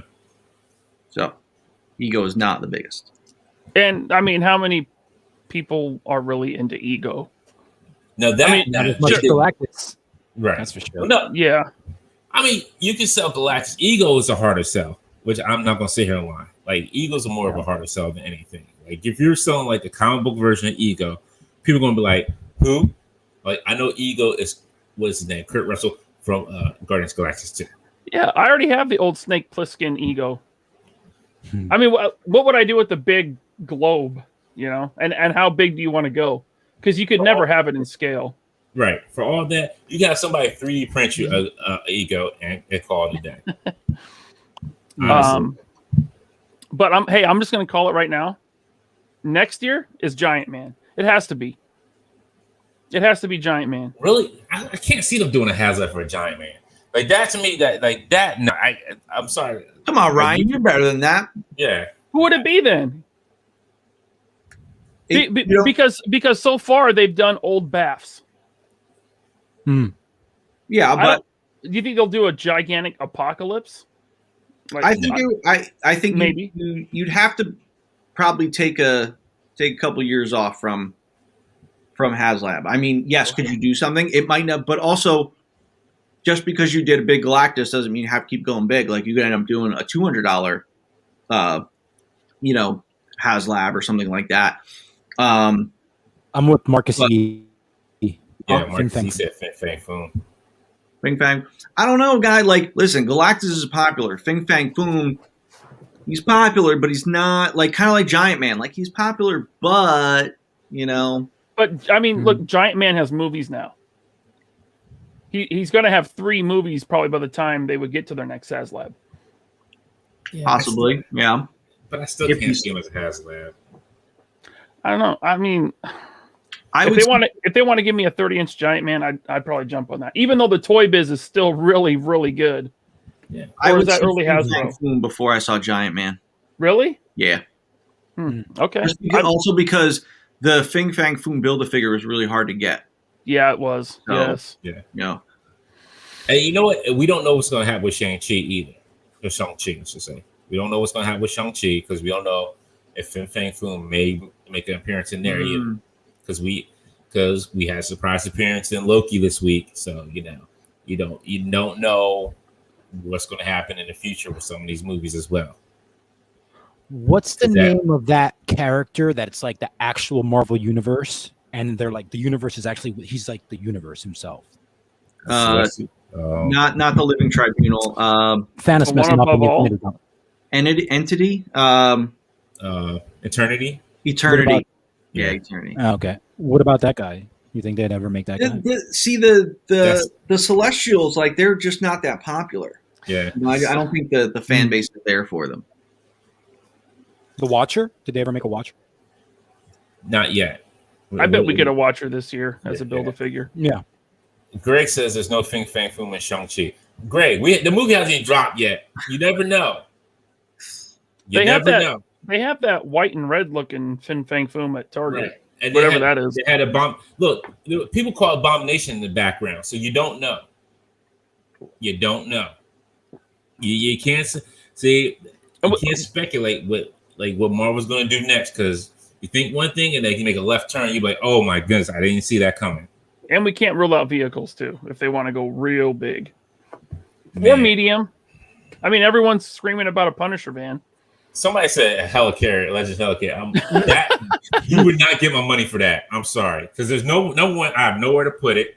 Number 2, that's going to be $1,000. That's going to be over $1,000, and I ain't got time that kind of money to be spent out for no helicarrier. Nah, that's going to have to be 12 feet long minimum. Yeah. Can you imagine them delivering that box to your house too? Nah. Nah. I'm not trying to look. I don't need when it has to have when a box has to have that like that little picture on there where like it's a 2-person lift. We going a little too far now. Sal said he's going to be a 1-1 You think it'd be bigger scale. than the sail barge? Oh yeah, yeah. If it was legend size, yeah, it would have to be bigger than sail barge. Oh yeah, yeah. Sail barge is for 3 3/4. Yeah, and it was almost 4 feet long. Right. It was like 42 inches, I think. You talking about a legend size helicarrier? It's like that's like your living room. That's your living room right there. Hey, listen, Sal. If Hasbro makes a 1-to-1 scale Sal Vader, I'm buying it. I'm gonna army build that. All right. Josh Lambert saying Guardians of the Galaxy shit with the whole squad. That might be a little bit more feasible. Oh, the Milano. Yeah, I still that wouldn't be a HasLab I'd buy into. I mean, look, the MCU, unless they do like a comic version, but the MCU is like they're always the first pay warmers. I feel like. So will they do an MCU HasLab? No, I can't see that. It would have to be more comic based because they want to appeal to everybody. Yeah. Don M says I maybe buy a Blackbird. That yes, I probably do. I would do a Blackbird. Well, that would be 6 feet long. Yeah, that I could do. I could deal with that. At least I could try to maneuver that around a little bit. But a helicarrier? Nah. Look, Skull Raider. Look, you ain't got to worry about Portuguese pirates at that point. You got to worry about where's my back brace so I can get this thing in the house. Oh my goodness. All right. But yeah, it is up to it. I think this is up to the end of August 31st, they said. That you have time to get your money in for it. August 30th at midnight. August 30th. Yep. And you can see the size scale in there, 32 inches compared to 6 inches there. And yeah. So if you want to back it, you have time to start thinking about what you need to sell and what kids you don't need anymore. Like what kids are useful and what kids are not useful anymore. Hey, Analog Toys wants a ValoLab Blackhawk. Now, we don't talk about ValoLab vehicles here. Yeah. Moving on. Sorry, Tony. Look at Desert Rat, though. I'm going to army build Desert Rat. Mark is leaving. He's good night, Mark. Have a good night. Later, Mark. Thanks for the T-shirt, bro. Thank you. Articulated says, "Why do you need a back brace? You're a strapping young man." Yo, I'm telling you, when that box comes, it's that team lift. Well, anytime you come home to something from like you buy something at IKEA, you be like, yo, always says has that little person on there. It's like it's a 2-person lift. You like, whatever. I'm one person. I can do it myself. And then you figure out why it says that after a while. You're like, yeah, I see why it says 2-person. Well, see that's why you use FedEx Delivery Manager and pick your package up at Walgreens and have the little old lady that works at Walgreens bring out this massive box for you. And then she falls over and you got to drop and do CPR to save her. And while your mouth is on her mouth, you guys fall in love and you end up. What? I don't know. On that night, I'm going to get a refill. No, maybe my mason jar of whiskey and Coke was a little too much tonight. Probably. No, because I'm telling you, like, you ever go to IKEA and you buy something big, like even the DTOFs say it's a 2-person lift. You're like, whatever, I can do this myself. And by the time you get them out of the store, get them into the car, get them out of the car, because you didn't buy just one DTOF, you bought about 4 DTOFs or something, and then you're like, what? Sorry, Drew G said that's how I met my wife. Oh my god. Scruffy nerd, that's oddly specific. My wife is younger than me. Oh my goodness, Melissa, I feel like I need to know more about this Harold and Mall story. Well, I'm an idiot. I was going in to get some mail that day and I had a big old package. Oh, and then there's Maud. Right. Oh my goodness. All right. Next, let's move on from the HasLab. Oh yeah. Oh my goodness, hilarious. You got the pictures up, Ryan? I do of the classified. I got to share it though. Yeah. Just you says Hasbro will make a huge Rancor, but what about Black Series 6-inch John Ratzenberger as Major Brent Darwin figure? We need more mustache figures. I'm not sure who that is. It's weird that they overdubbed his voice, but he's like the biggest voice of Pixar. Yeah. Like, why did George Lucas want to overdub Cliff Clavin's voice? Because he was an unknown, I think. I don't know. Yeah, at maybe. that point. Oh, hold on. No, but John Ratzenberger, Dante, one of the guys from Cheers, the mailman from Cheers, was in Empire Strikes Back. as one of the Rebel pilots. Oh, Yeah. Hot Major Snow. Derlin. So Don M, this is a great story. Says once I bought 4 DTOS at IKEA. I wheeled them out off to the parking lot only to find they didn't fit my car. I had to wheel them back in and have them shipped to me. That's the worst. how these damn things gonna fit my car? Oh, Robert Diaz with a super chat. He says Super 7 Snake Mountain was a box within a box. Yeah, I did see that unboxing. That was ridiculous. That was ridiculous. That was that's a home for everybody. Like that, We're getting there, Greg. if I bought that, that would have been Dr. Doom's home. Like you just staying there, yeah, you ain't get nothing else. There's no dials for the next 2 years.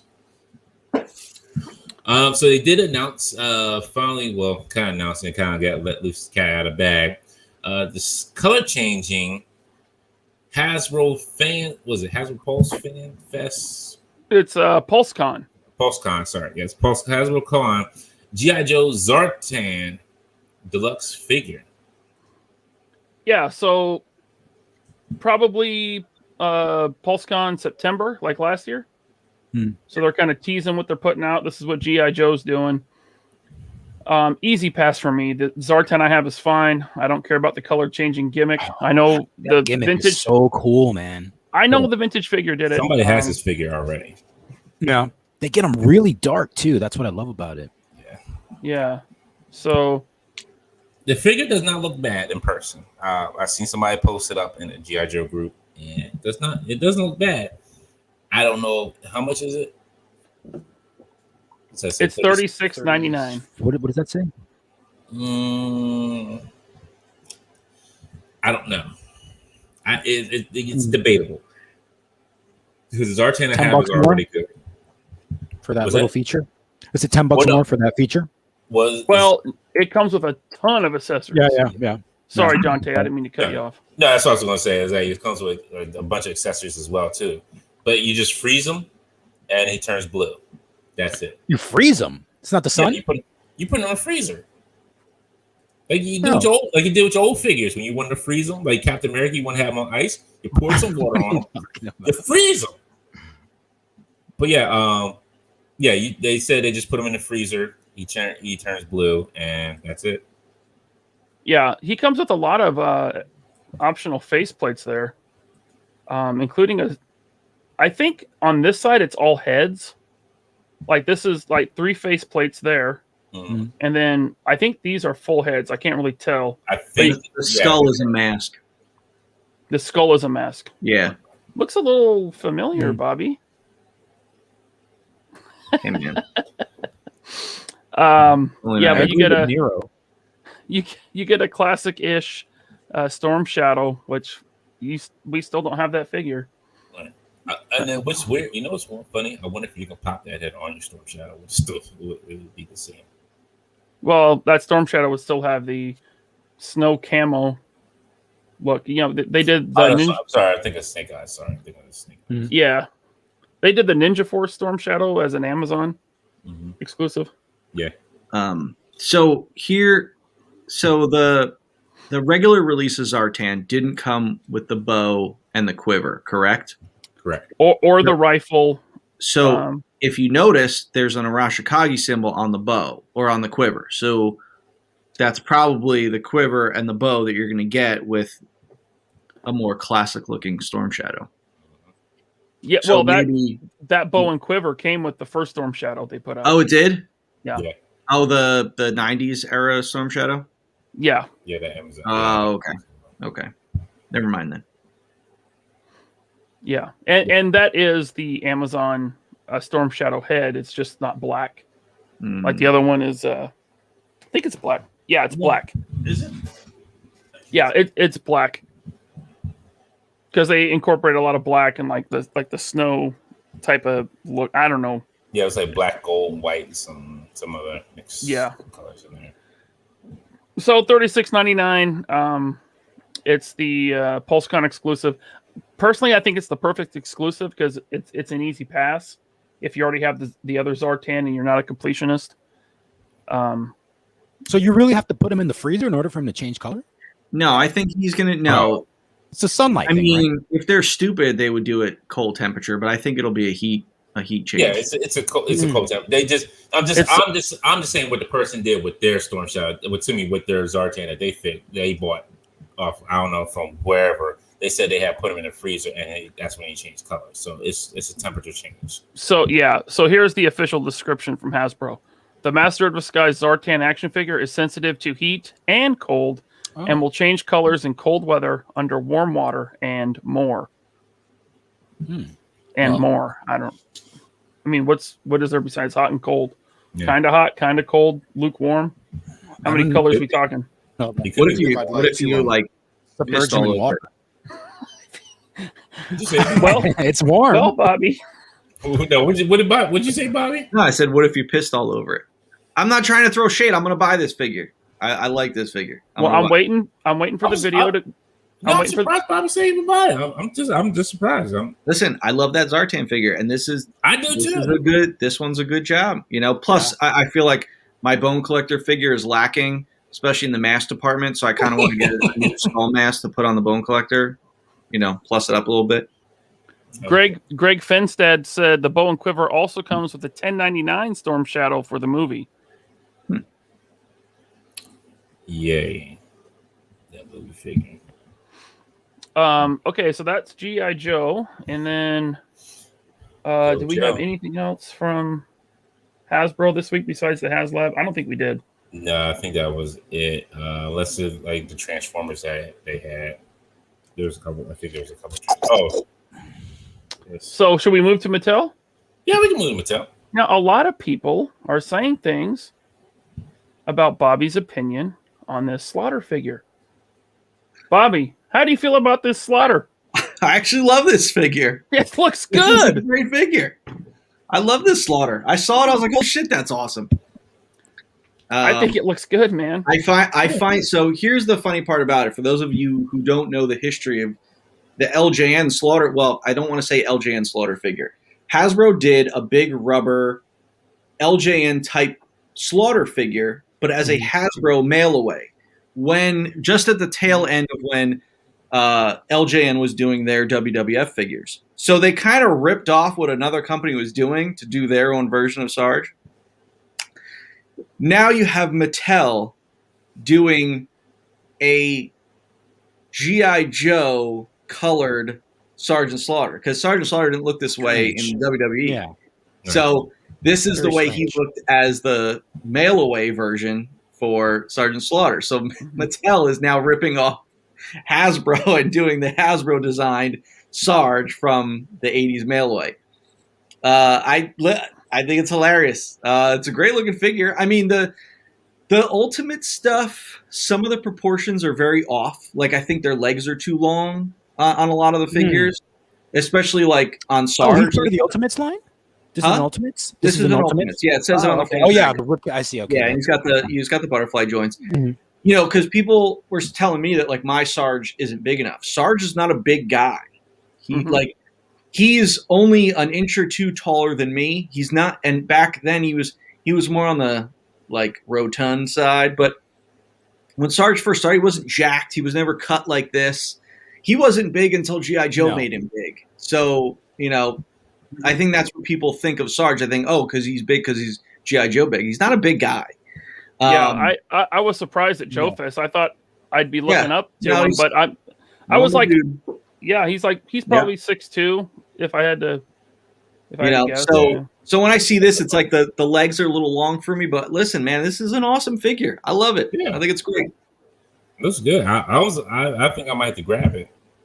But I don't know. It's cool that they're doing the rare black card as like a kind of maybe you get it, maybe you don't kind of thing. I think it's awesome. It's it's good. It's good fan stuff out there. He's got the zip up jacket there, which is probably Velcro, and then it's Velcro because you see the double stitch on it. You just call that the baton? A swagger stick. Swagger stick, yeah. I think it looks good too, man. Good face sculpt, kind of a sneer on his face. It looks like Sarge. I like the packaging too. Now also these Ultimate figures these Ultimate figures are like 7 inches and a little taller. So this will not really be in scale with classified for those of you wanting a Sarge in your classified line. Just in case you don't know. If you're okay with that, that's fine. Or, for people that think Sarge is superhero size, he's not. But, these WWE figures are way bigger than your Legends and classified figures. Yeah, they're a lot bigger. So yeah, Mattel Sarge, it's a San Diego Comic-Con exclusive. I think Mattel's gonna. It's on their what's their web? It's like on their new website, MattelCreations.com. Right, but this is their San Diego Comic-Con exclusive. Oh, is that the San Diego one? Yeah. Okay. Now there is no San Diego Comic-Con, so it's through their website, I believe. Okay, because I know they announced Scareglow today as well from the Revelations line. Yeah, I don't have pictures pulled up for that. So it's on. If you, I can pull it up. Yeah, you pull it up, and we can. No. We can. Have we talked about? We kind of touched on the Super 7 Joes. We can talk about them. I mean, there's not much to talk about because there ain't much to talk about there to see. Let's see. You can talk about the sea or whatever's there. So I kind of teased in the Infinity Equation Facebook group, which if you have not joined, you should, because we all just parrot what Bobby says in that group, and we're all Valaverse shills. We have a lot of fun. So, where's their stupid G.I. Joe figures? And I don't. They're not stupid. I'm sorry. Let me just go to their main page. It should be on the main page, you'd think. There it is. Now look, I don't hate these.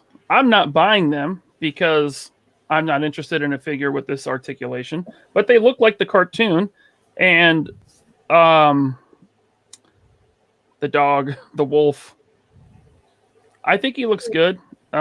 His name escapes me right now. Timber. Yeah. I think he looks good. Looks a little like Balto, but easy pass for me, especially at the $55 price. The only thing I still would not get these. I understand they're $55, but to me, it's still their lack of articulation in these. Yeah, exactly. That's what gets me. That's the only thing that gets me. If they had more articulation and you were coming out in these like the cartoon classic colors, okay, then maybe you might have me if they had a little bit more articulation. But just that single joint elbow, that single joint knee, it's just, I don't want some. If you want to make something like this, I would think you would go almost all out, like it was a classified figure. Like depending, I don't even know how much articulation is in Timber itself as well. See, that's he's got a pretty good amount of articulation. Well, the body is one solid piece. Hmm. What's that, Alex? So I teased it in the group. Mm-hmm. Yeah, this is my favorite Snake Eyes of all time. The gloveless, blue and purple, from the original miniseries. Mm-hmm. So I got this guy, but at the same time, what I'm getting, it's like, for me, I'm an original cartoon accurate collector for the most part. All my turtles, pretty much every toy I have is like cartoon accurate. Even when I collected Transformers, I went for cartoon accuracy. Now, having said that, you're not going to get double jointed elbows or double jointed knees. You're not going to get any ankle pivot. And I know what I'm getting because I have a couple of the wrestling figures. I know I'm going to end up paying $55 for it. So if you're into cartoon accurate G.I. Joes, I could see why you get this.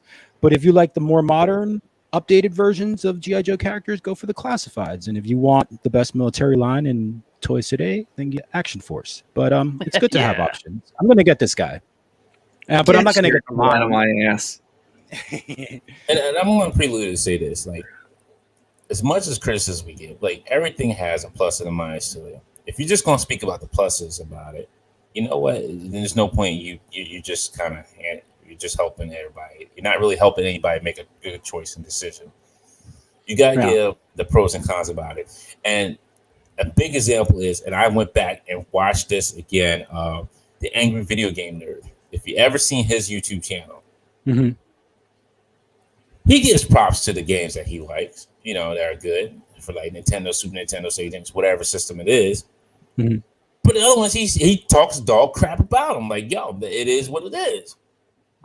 So don't think that it's just we're hating or anything. We're not.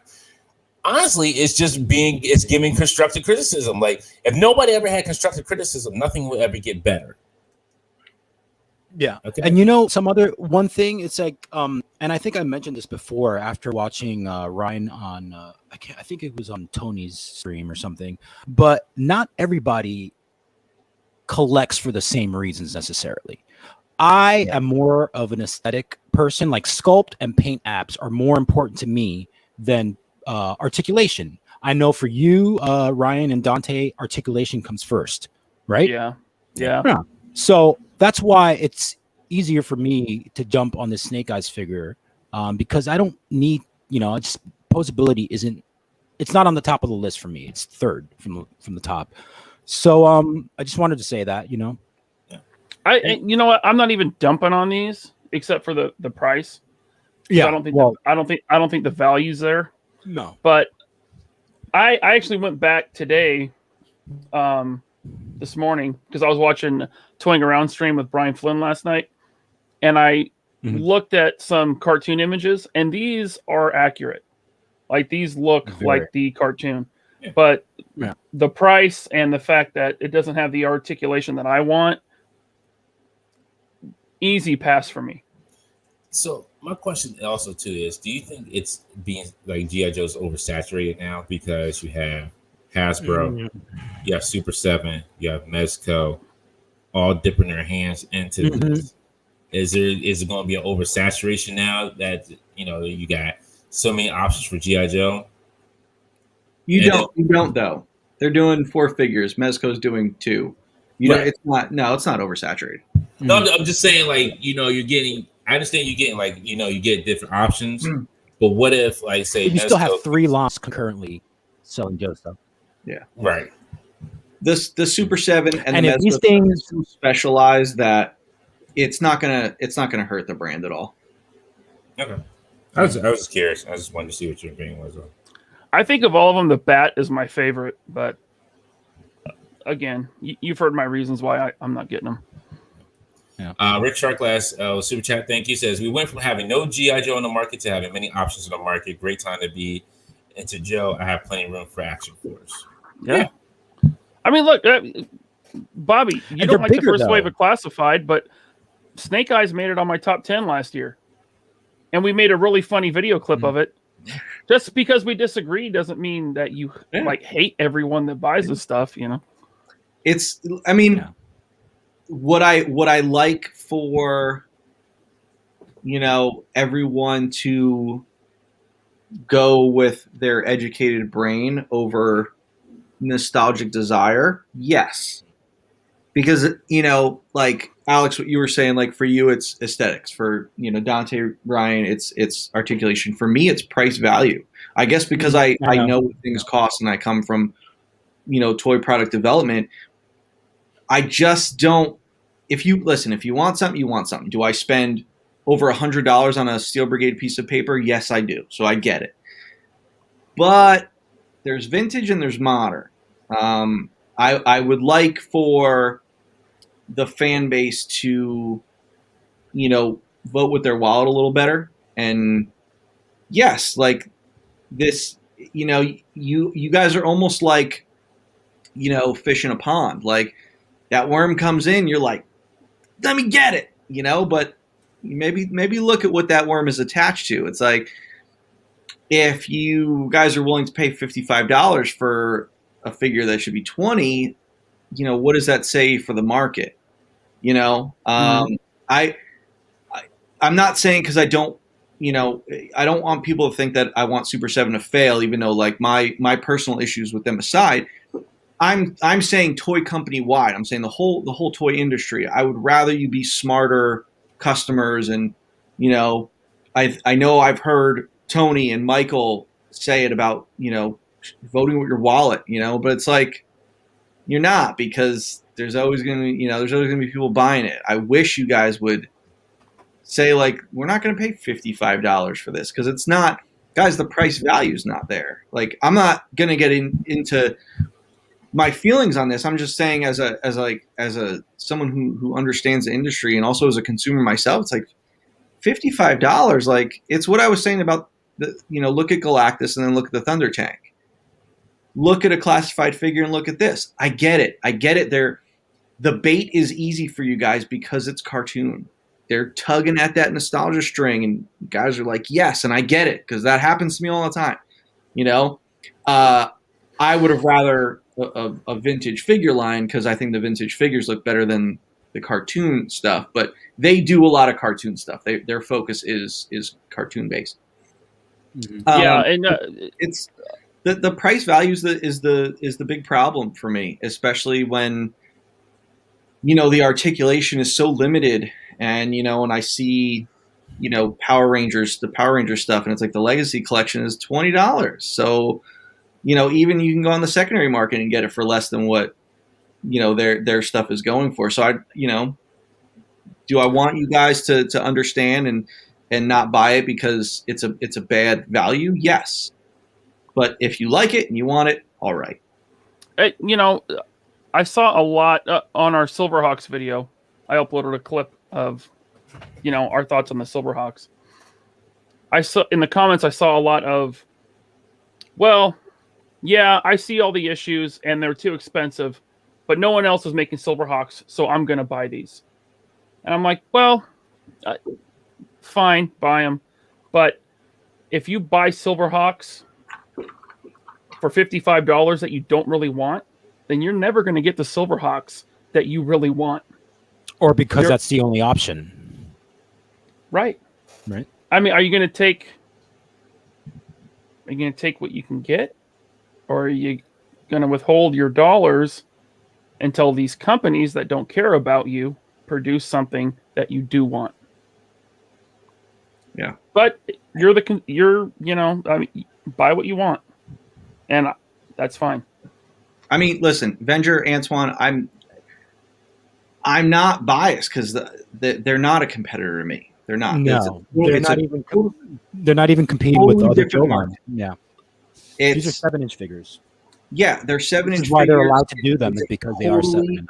Different market, and when you have price points that are so far different from each other, like, that's the difference. Like, what do you guys think? You guys, like, yes, do I hate Super 7? Yes, I'll admit that, but I'm biased because they're a competitor. They're not a competitor. They're not. Like, they're not even in, like, on my radar as far as being a competitor. Hasbro's a competitor. Yes. Super 7 is not. This stuff, I'm trying to educate you guys, is like price value. The value is not there. Like, to me, I don't like seeing people get ripped off. Could I charge $45 for an Action Force figure? Yes, I could. Would it sell? Yes, it would. But I don't, because I don't want to take advantage of the consumer. This is taking advantage of the consumer. So yeah, there are other Kickstarters that are very similar to Action Force. I'm telling you, I could absolutely charge $45, and people will pay it. Yeah. Look, at least it's a Kickstarter that went through and people are getting their figures. There are Kickstarters out there that people have lost their money and they ain't getting crap. And it's been about a year and a half and they ain't got crap. Oh, it's been longer than that. Has it been? Was it? Yeah. Is it 2 years now? Well, it might be 2 years at this point. Yeah. And ain't nobody said boo about nothing about their money. Yeah, there was 2 Kickstarters from the same person. Yeah, the first one still didn't fulfill the half of the orders from the first one. They haven't updated any of their socials or their Kickstarter page in a year and a half. So you come talk to me when that gets fulfilled. If you ever see your figures. All right, I'm just gonna take this down. But yeah, I mean, I agree.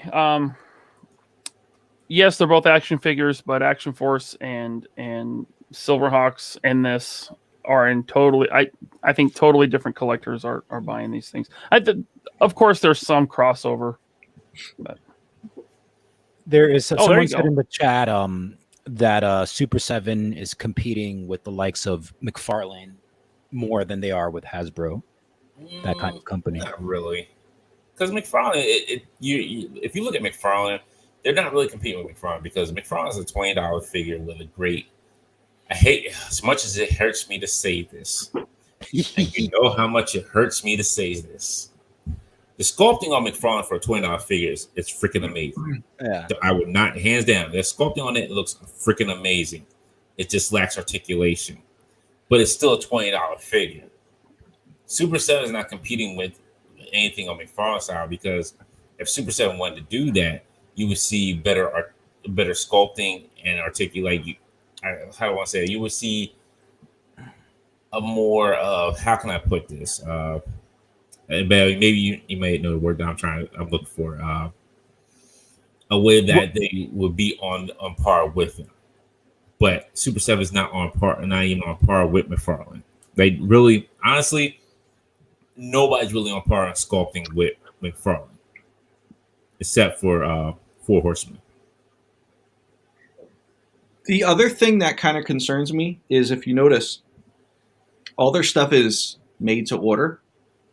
Like everyone else out there who does crowdfunding or pre-orders or pre-sales, whatever you want to call them, they all end up having extra quantities. I'm going to have a bunch of extra quantity of the Series 1 figures after the pre-orders because I'm ordering extra because I know there's going to be people that, missed the boat or, wanted to wait to see figures in hand, that kind of thing.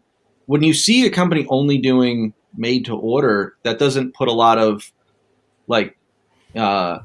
faith in what they're doing because they're like, well, whatever it is, it's just going to be this, and then that's it. Why just made to order? Why would you do that? Why would you not want to be able to let people continue to buy your product after that? So it's a little concerning, but what can you do? All right. Enough Super 7 talk. Let's talk about some Scarecrow. It was announced, I think, today for the Master of the Universe line. I'm guessing that he does kind of glow in the dark. Says another Motu fan favorite is rising from the dark depths of Subterranea during 12 Days of Fandom. Scareglow from Master of the Universe Revelation joins the Master of the Universe on July 22nd. Get ready to fear him at 9 a.m. PST on MattelCreations.com. So I don't know if he's just going to be. I guess he's the SCC exclusive as well. They don't really say. But is that a cloth cape on it? Mm-hmm. I think so. Oh, Is it?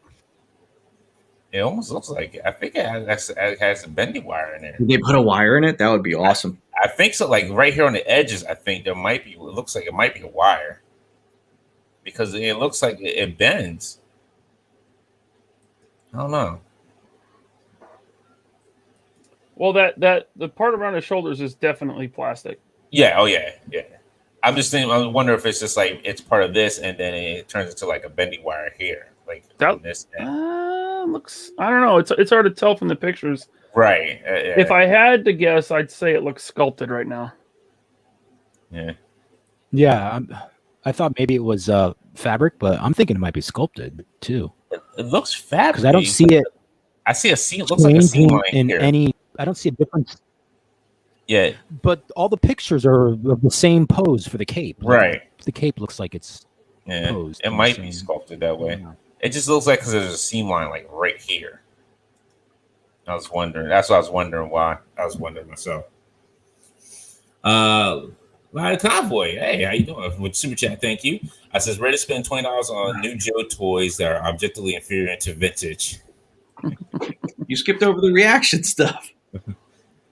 Yeah, we did skip over reaction. So there's also $20 5 POA Super 7 reaction G.I. Joe figures. There you go. Rick Sharglass says Scareglow has soft goods and a wire cape. So there you go. Tony, welcome back. Welcome back. Sorry you had to go through all that. I'll just say about the reaction figures, the 5 POA, I don't care. I don't care what their royalty is. It's a friggin' ripoff. Yeah. To me, those things how much are they? $20? They're $20 for the 5 POA reaction. That is a rip off. I'll give them a little bit of leniency with the Ultimates figures, not with the reaction. Yeah, I think they're they should be like $10. Yeah, that's what Jeff Morris just said. If those reaction figures were $10, $10, I would want them. They're too expensive. They are. You guys got to remember my little video on someone's channel about price or perceived value. Mm-hmm. Even if the royalty is lower on G.I. Joe, if you're selling your reaction figures at $20 with other lines, you got to sell them at $20 no matter what for G.I. Joe. Mm. And that's the sad part. Yep. Looks like a quick video of Scareglow in his box. That's a cool little box. That's awesome. That's going to be such a good figure. So these are about $20 at Target, I think. I don't know. No, these are not Target. These, the other ones are. Yeah, I think they're like $20. I mean, yeah. So if this is the con exclusive, it's probably 25 or 30. Yeah. What's Skelegod go for? Scareglow.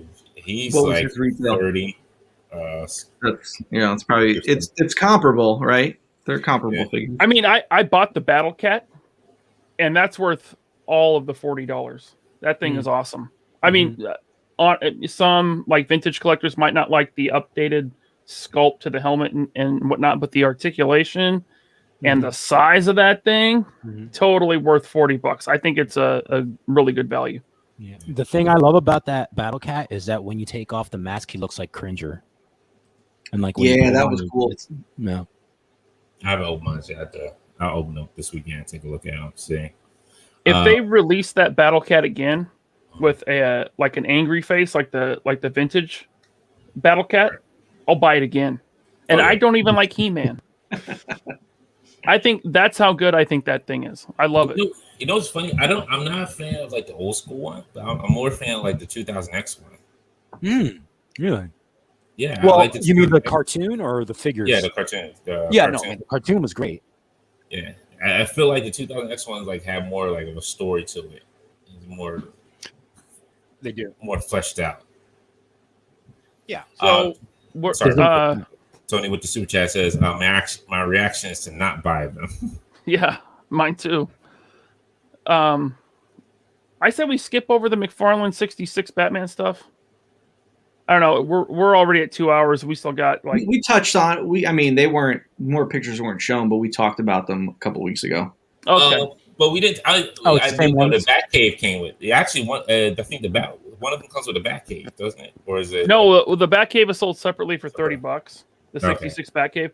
The Batmobile, I think, is 30 or 40, but it's slightly underscaled a little bit. But I think for $29.99. You're getting your money's worth. Like, it's a nice looking 66 Batmobile. And then the figures are like the articulation is basically like a Super 7, but they're $17.99. You know what? I'll take that Batmobile because I want to have, like, if I ever get a chance to build a Batcave, like have like the different Batmobiles there that have come out. Yeah, and I want that Batcave for photography. I want it. I think it would look good with AIM soldiers and MODOK. Oh yeah, definitely. So. Just real quick, Rick Sharglass said that Scareglow box has LED lights as well. That's cool. That's awesome. Oh yeah, kind of like the NECA Predator did a few years ago. Yeah. All right. So, well, you have a good time. Yeah. Tell Gracie she has a great time too. Get the drinks on. Enjoy, brother. Say hello to Gracie for us. Yes. She was awesome. Sci Fiction just said he subscribed to our channel. Thanks for subscribing, Sci Fiction. Oh, thank you. Yes. Thank you. Darth Doug, have a good night. Later, Doug. Night. All right. So we'll get to Desert Rats. Now, if you guys missed the Call to Action show, which was on right before us, Bobby was on with Analog Toys, Tony. It was an excellent podcast. Yes. I'm going to go back and listen to it again later because Tony tells stories about his time in Iraq, and it's fascinating. I loved it. So I want to go back and listen to it again. But this is Tony's action figure that will be in the Action Force line from Valiverse, Desert Rat. Someone take over. I wanted to ask Bobby. It's like, is he going to go ahead and resculpt the back? Because Gracie said his ass wasn't like that. Like, I know, man. Listen, I told him when I jumped on that stream, I said I don't show them from the side. My figures have junk in their trunk, dude. Ain't no flat asses in Action Force. For this. I just want to make sure you're gonna go back, and scope the booty for it. Like, there's action in that ass. Oh, Tony said he's going to stick around. Good. Hey, Tony, we saved the best for last. I just gotta say, man, that was really awesome of you, and yes. I was actually surprised. Like, not that I didn't think you're a nice guy or anything like that, but it was a great way to end Iconicon. And the best part was when Tony said he effing loves you, and he was holding back the tears at one point. See, man, people call me an asshole. I do stuff like this. I match the charity money in the auction. Every now and then I do some nice things. Yeah, I mean, they're mostly right, though. You know what it was? I was taken back. I was taken back by like the people's comments, like saying like how touching this was. To me, it was just like I wanted to make Tony a figure, like, and I did say when I was showing my wife the pictures the night before, I said, I'm going to make Tony cry again. Because on one of Tony's unboxings, I sent him one of the Action Force paint masters, and he got a little choked up about it. So I said, so I'm 2 for 2 right now. Yeah, no, his face was a little flushed. Yeah, a little red. I mean, listen, I think the thing that means the most to me is how happy everyone is for Tony to get his own figure. Because at the end of the day, listen, Tony has done so much for like the toy community and the Action Force community. The guy's got an amazing channel that he says he's devoted to Action Force, and he talks about Action Force. Maybe not like another channel that has Action Force in their title and doesn't talk about Action Force, but that's neither here or there. Tony loves this brand. He grew up with this brand, and for me, it's like it was a no-brainer to put him in the line. Like, out of all the people in the world to put in the line, he's number one on the list. Like, yeah, like I wanted Tim Kennedy. I'm a huge Tim Kennedy fan. But like, as far as like meaningful people in the line, Tony's the most meaningful person to be in this line. So, I'm just glad that he loved it, because you're also nervous. It's like he never saw it. I didn't tell him I was doing this. Yes, he got me headshots so that he didn't know what I was doing. He thought maybe I was doing something, but like he said on the show, he didn't know I was doing a whole figure and making a whole character. So the fact that like he's now part of Action Force forever, it's like, that's awesome. So it's, that it means a lot to me that he's happy and everyone's happy. And, it's cool. Like we were on a chat the other night, just talking about like stuff for his bio card and comic stuff and what his storyline is going to be. And like, that's awesome that I can get him so involved with his own character. Like that's, it's so much fun for me. It doesn't hurt that Tony's one of the coolest guys on the planet. Yeah, 100%. And if you want to see an example of that, you have to go back and watch the Call to Action show that aired right before us tonight. If you missed it, it's awesome. And I say on that show, like I wanted to talk to Tony for years, especially when I first started this line, because when you're talking about Action Force, you want to talk about the guy that talks about Action Force.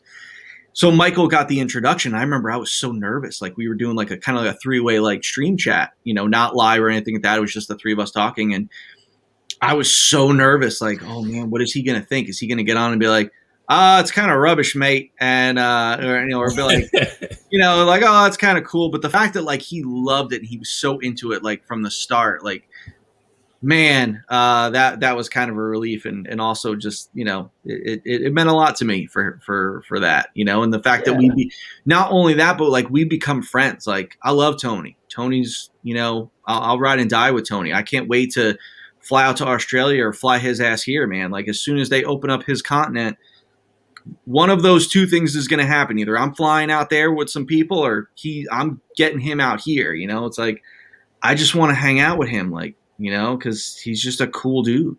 Yeah, you guys are going to make out. Yeah. So Tony says, Bobby, don't you're be jealous, Ryan. I'm a little jealous. Tony says, Bobby, you're my kind of asshole. Thanks, brother. Hey, so when you guys streamed this on Sal's channel for the military toy stream for Iconicon, I caught the first part, and then we had to drive over to a graduation party. So I have to stop watching the stream. We drive over, come back home, and Sal's like, "Did you see the stream?" I was like, "The first part? What happened?" He's like, "He revealed a new figure. You have to watch it." I was like, "I don't know what it is. Don't tell me. I don't want to be spoiled. Let me watch the stream." And so I was like, "Watch it right now. Stay off social media." So I start watching it in the living room. My wife's in the kitchen cooking, and when you show the first picture, I screamed, dude. I'm like, "No freaking way!" And my wife's like, "What? What's going on?" She comes out. I'm like, "You got to see this. He's making a figure of Tony." She's like, "No way." And she does not care about toys. So she sits down, and as you're showing this toy and we're seeing Tony's reaction, she's like this. And dude, the tear is coming down her face, and I'm like, and maybe one on mine, but I have allergies. Mama Laser Pants shed a tear? Mrs. Laser Pants, not my mother. Mrs. Laser. That's right. Well, she's Mama Laser Pants to your son. Yes, there you go. Yeah.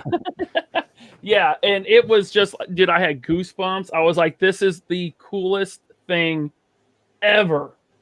It blew my mind. See, like I don't know how to handle all that. Like that's like yeah, I mean, like it's all like it's all like meaningful for me in a different way. Like, but when I hear like people like hearing it, like getting all like emotional over it, I'm like, I don't know how to react to that. Well, yeah, I think it's part of Tony's personality. Like I'm sure Mrs. Laserpants has watched a few Analog Toys videos, but she did watch the one that I was on with him. I went on for a pallet talk, and I remember after that she was like, "I really like this guy. He's really cool. He's such a likable guy." Yeah, and so when he got his own figure, and you know he grew up an Action Force and Action Man fan, to see someone that's so cool and so nice and so giving receive something back that's so meaningful and so cool. I mean, you get it right in the feels, and I know everyone got it right in the feels during that stream. It was so cool, man. I tell you what. Yeah.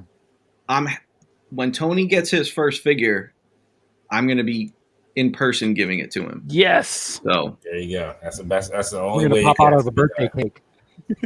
Surprise!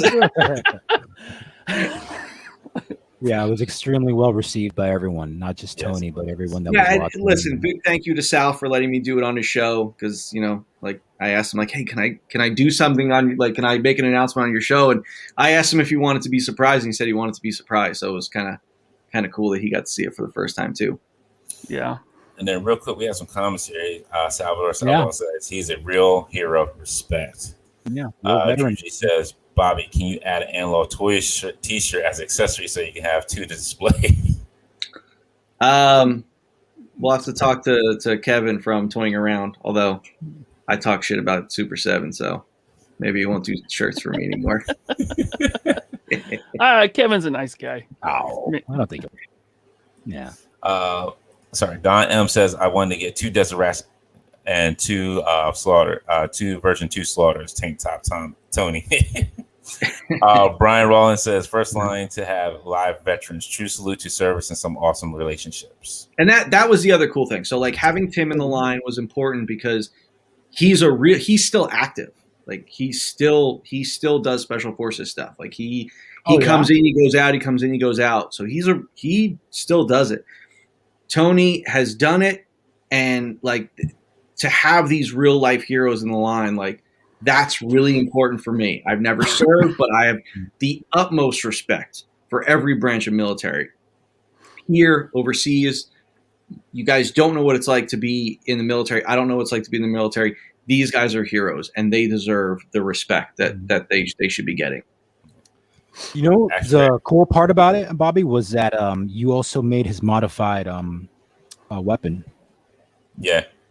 Well, yeah, I want it. Yeah, because because he said, like, oh, mine didn't have a suppressor, and I was like, I think the next day I reached out to Mark, and I was like, Mark, we need an M4 shorty, like, because like I knew I wanted to do Tony's figure for so long, and it just it all came together real nice. I didn't think he would come out until like Series 4, but the fact that I was able to sneak his head into the mold with the Tim Kennedy parts and get it tooled up, I was like, oh shoot, we can get him in Series 2 and get him out right away. So we'll see. If you got those Action Force dollars, they might come in handy, or your action points. We'll see. Still up in the air. Don't take those guys. Yeah. Yeah. You have to decide what you're gonna do with them, right? So I know. I might. Tony will be part of Series 2. I might make it kind of a special mail away thing. Yes, he'll be a Valaverse.com exclusive, but we'll see. We'll see. Pull that up again, Dante. Action Figure Expert said, "Oh, I see Mr. Bobby, but I see Mr. Bobby won't make a figure of Dante or Laser Pants Alex. You know what? Tony deserves it. I don't care if I never get a figure. Tony deserves it. I really don't. Honestly, he deserves it. All respect to him. Like, he deserves that.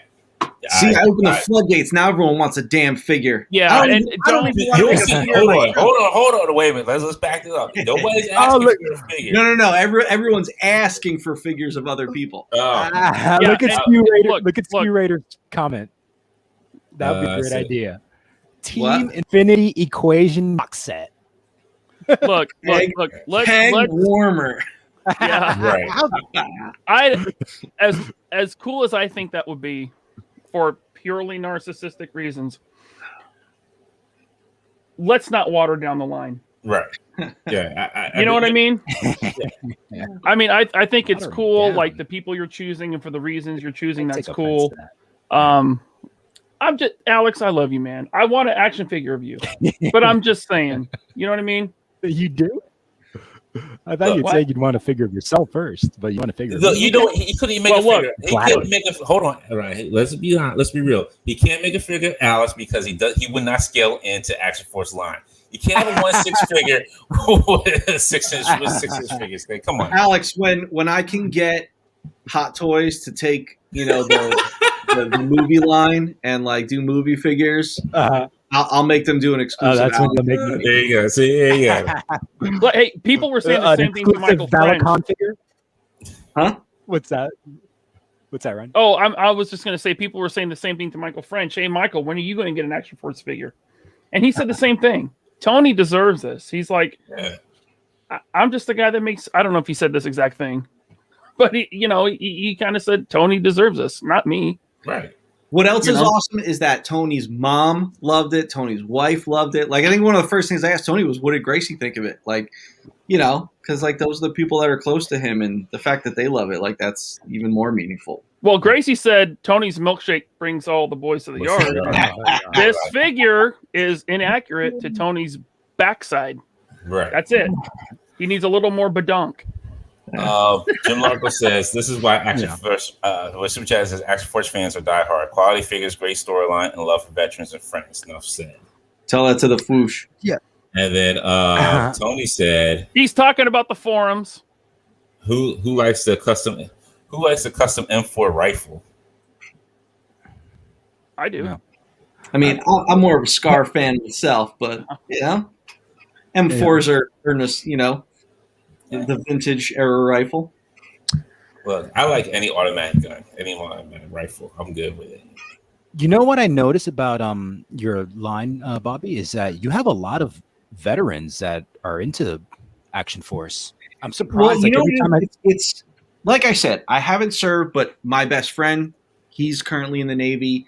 I have like half the team that I play hockey with, they're all vets or guys that are still in.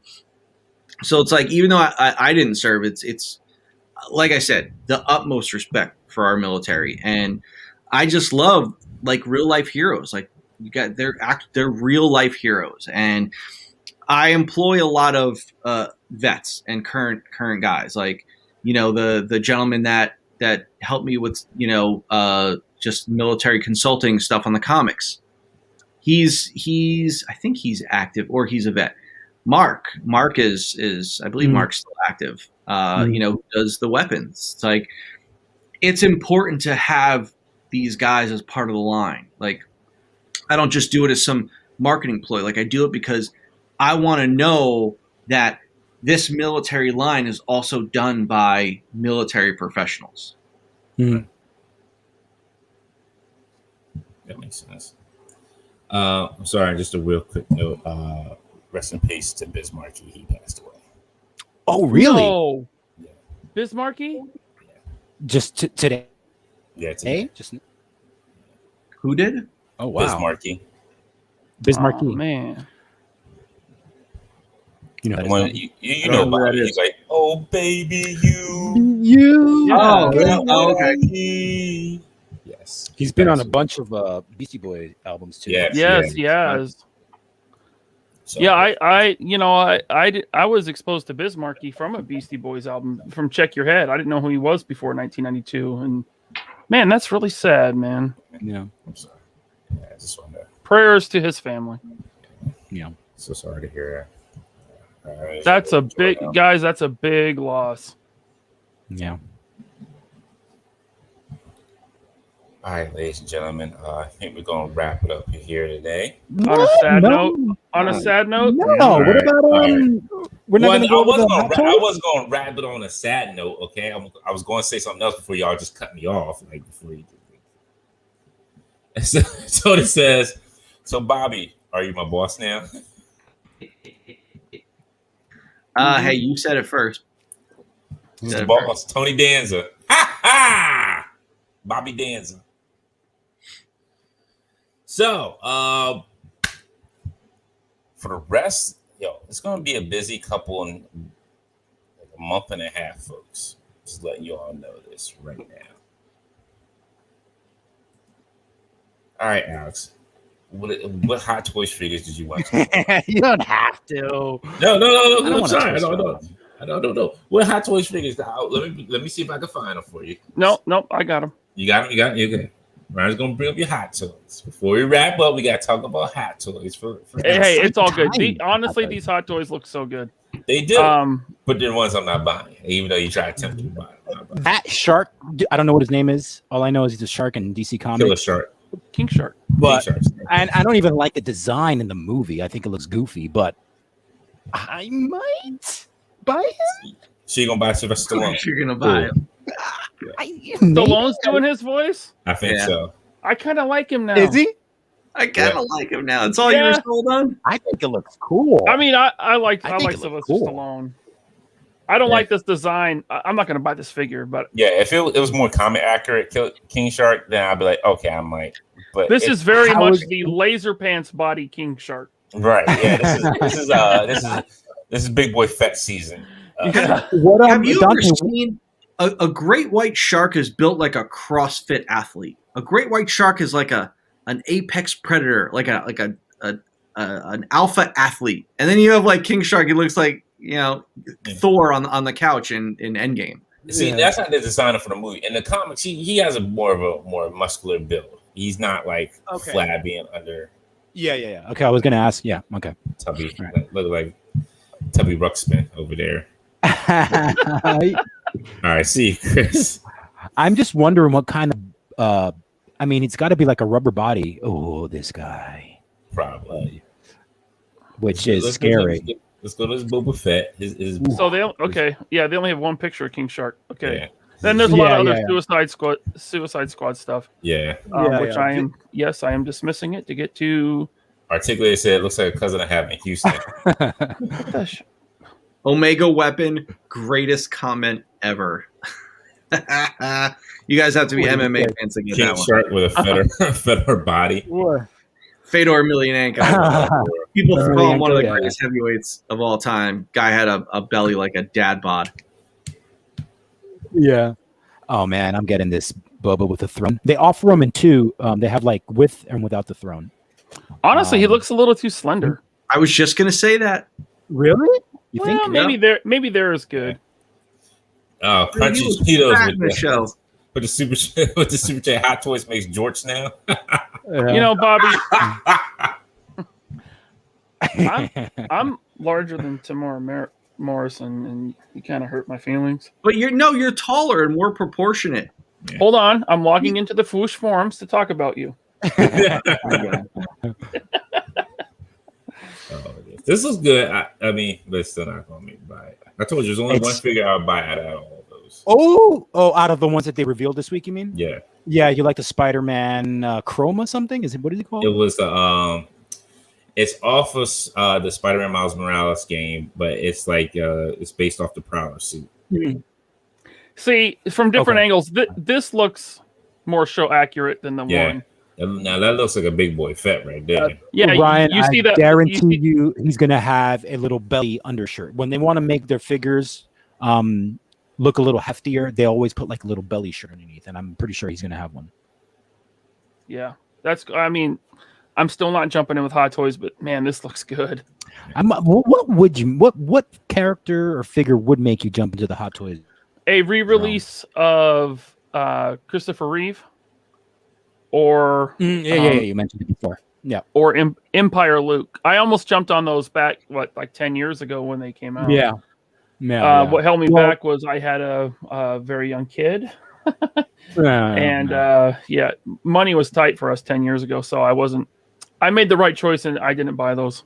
Well, they're coming out with the single. Well, I don't know. They've unveiled them last year. A single Empire Luke, Bespin Luke. Yeah. Really? Yep. Oh no.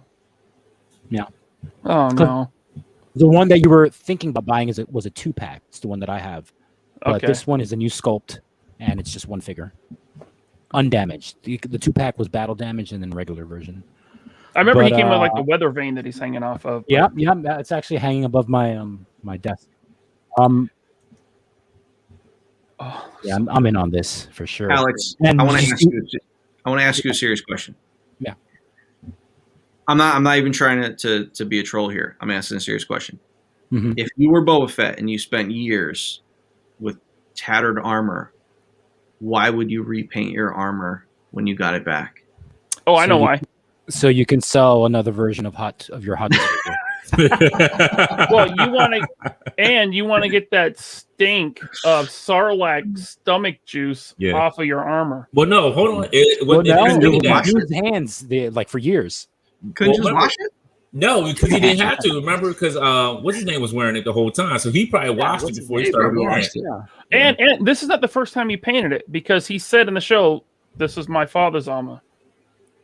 That is true. Yeah. So he painted Jango Fett's armor. Yeah. So he's a right. painter. Yeah. So he's a painter. So on Tatooine, he was just disrespecting the armor for years, just like, I don't care. Yeah. You make a good point. It was kind of one of the funniest points of the show. It was like, wait a second. I don't know what the time lapse was. All of a sudden, he shows up with this bright, perfectly painted armor. It just looks so silly. You know, I bet you, like, Hasbro called and said, "Hey, can you paint the armor so we can?" They sell don't more listen figures? to Hasbro. Don't they? No. Yeah. Well, they said, "Hey, we're going to paint the armor so that Hasbro can sell more figures, and we get more of that ridiculous royalty that they pay us." That's what happened. I want to know what kind of straps you got on it, because those must be adjustable straps for you. Because when you get a little bit bigger, you got adjustable straps on. You don't fit like you used to. It's like this clip-on strap. You're just like click. All right. Like Red Guardian trying to fit into the costume. Yes. Hey, Robert D is quoting Spaceballs. Merchandise. Yo, right. Spaceballs, the toilet paper. Yeah. And just real quick, at Doomdays did. Yeah, I do apologize. I did say we would talk about this real quick. Which one? With the reissuing of, while we're looking at Hot Toys here, the reissues of the G.I. Joes. Target has done a better job, has stepped up to the plate. Hasbro has done a better job, and replenishing Target was stepping up to the plate. They have taken steps to resolve the issues and at least have hurt us, I would say, for the time being. They took steps because they saw the money they're losing to their eBay sellers. That's it. That's it. And NECA too. This past week, NECA put up the 4-pack turtles and the frogs, and all the cartoon stuff on their site. That always, you can always easily get NECA. Yeah, no, that's on the website.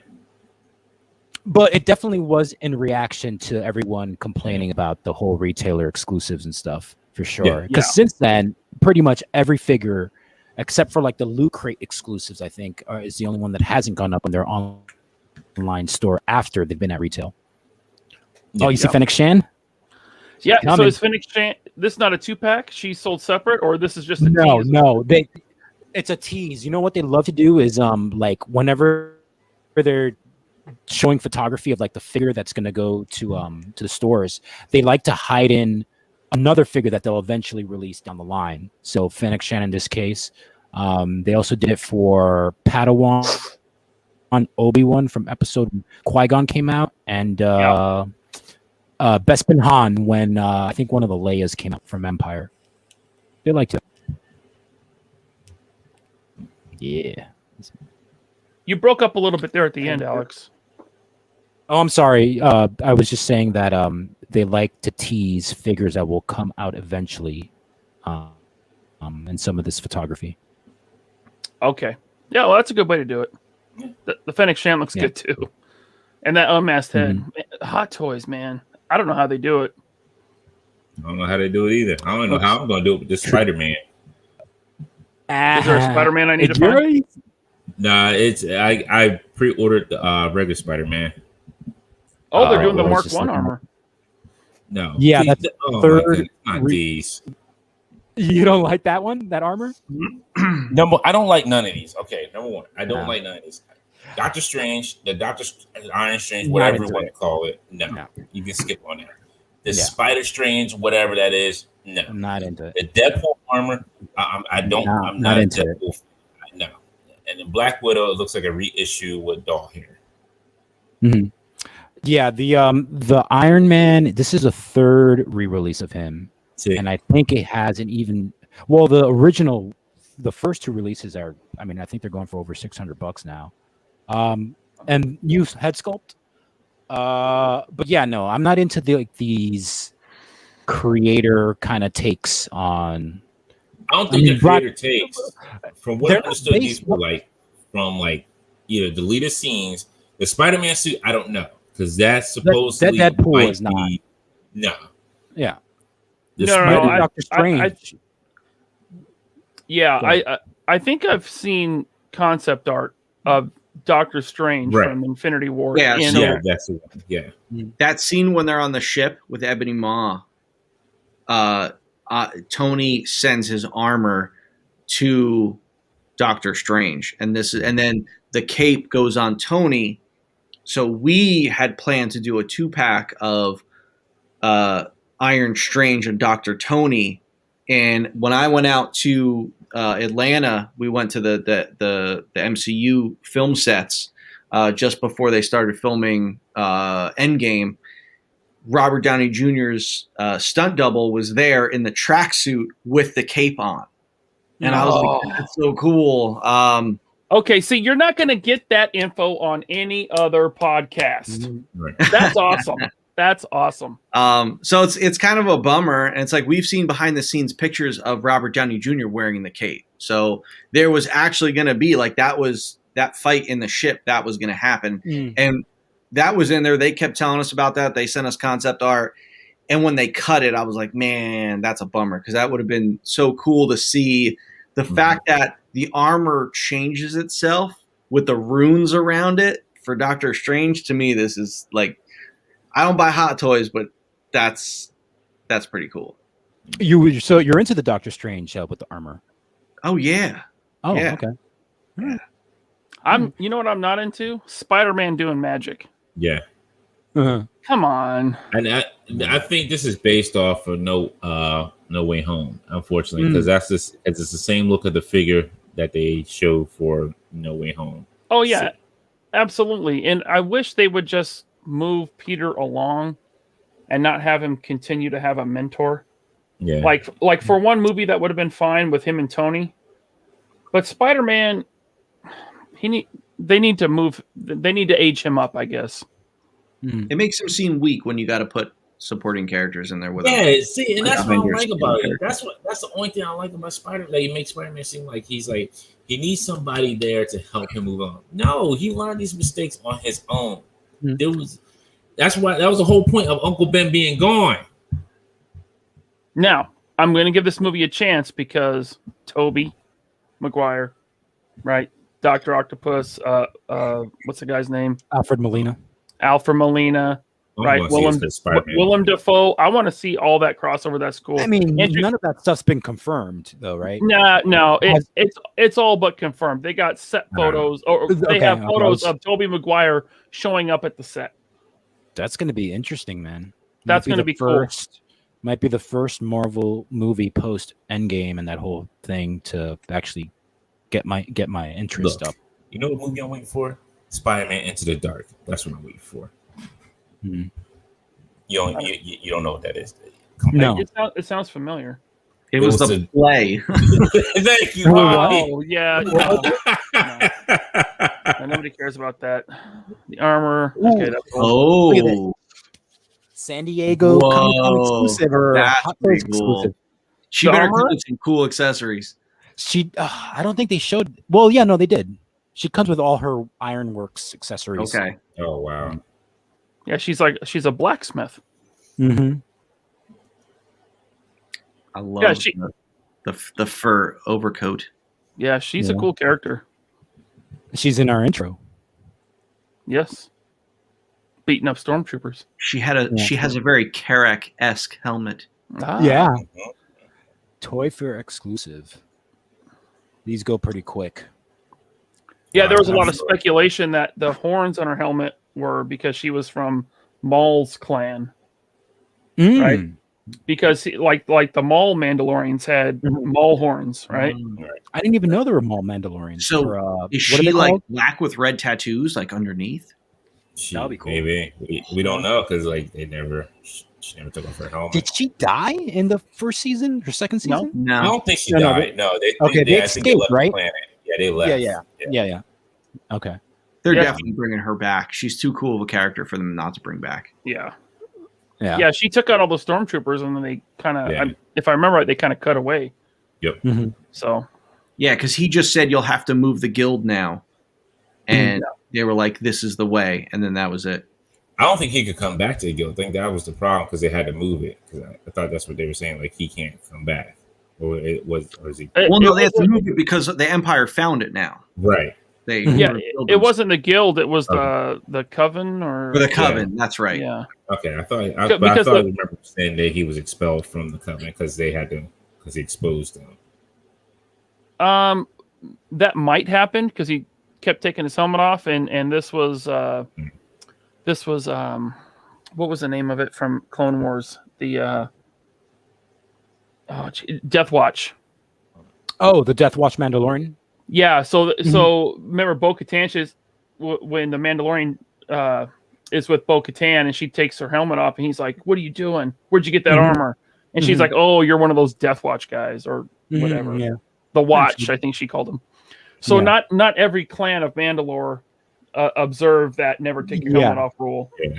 It was kind of like. I mean, he's also got a Darksaber now, so he can tell her to go scratch. Right. She was hot. Yeah, her face was hot with that. Like, but hey, everyone's waiting.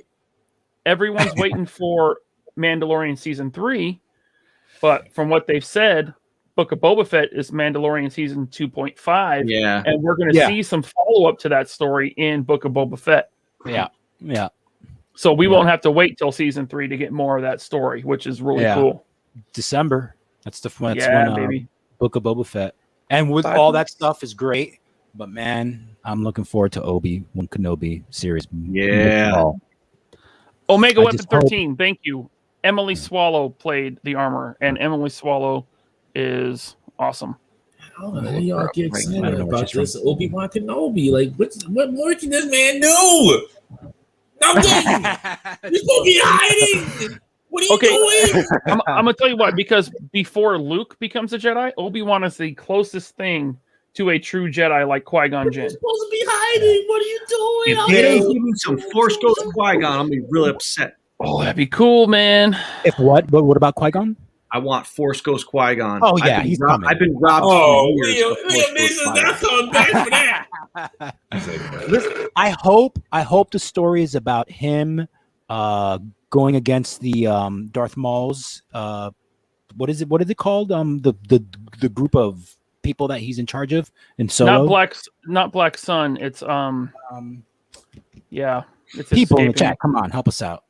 Yeah, it's Crimson Dawn. Crimson Dawn. There you go. Yeah. I hope it's a Crimson story Tide. about him being on Tatooine hiding out, buying blue milk. So that's what Sounds like fun.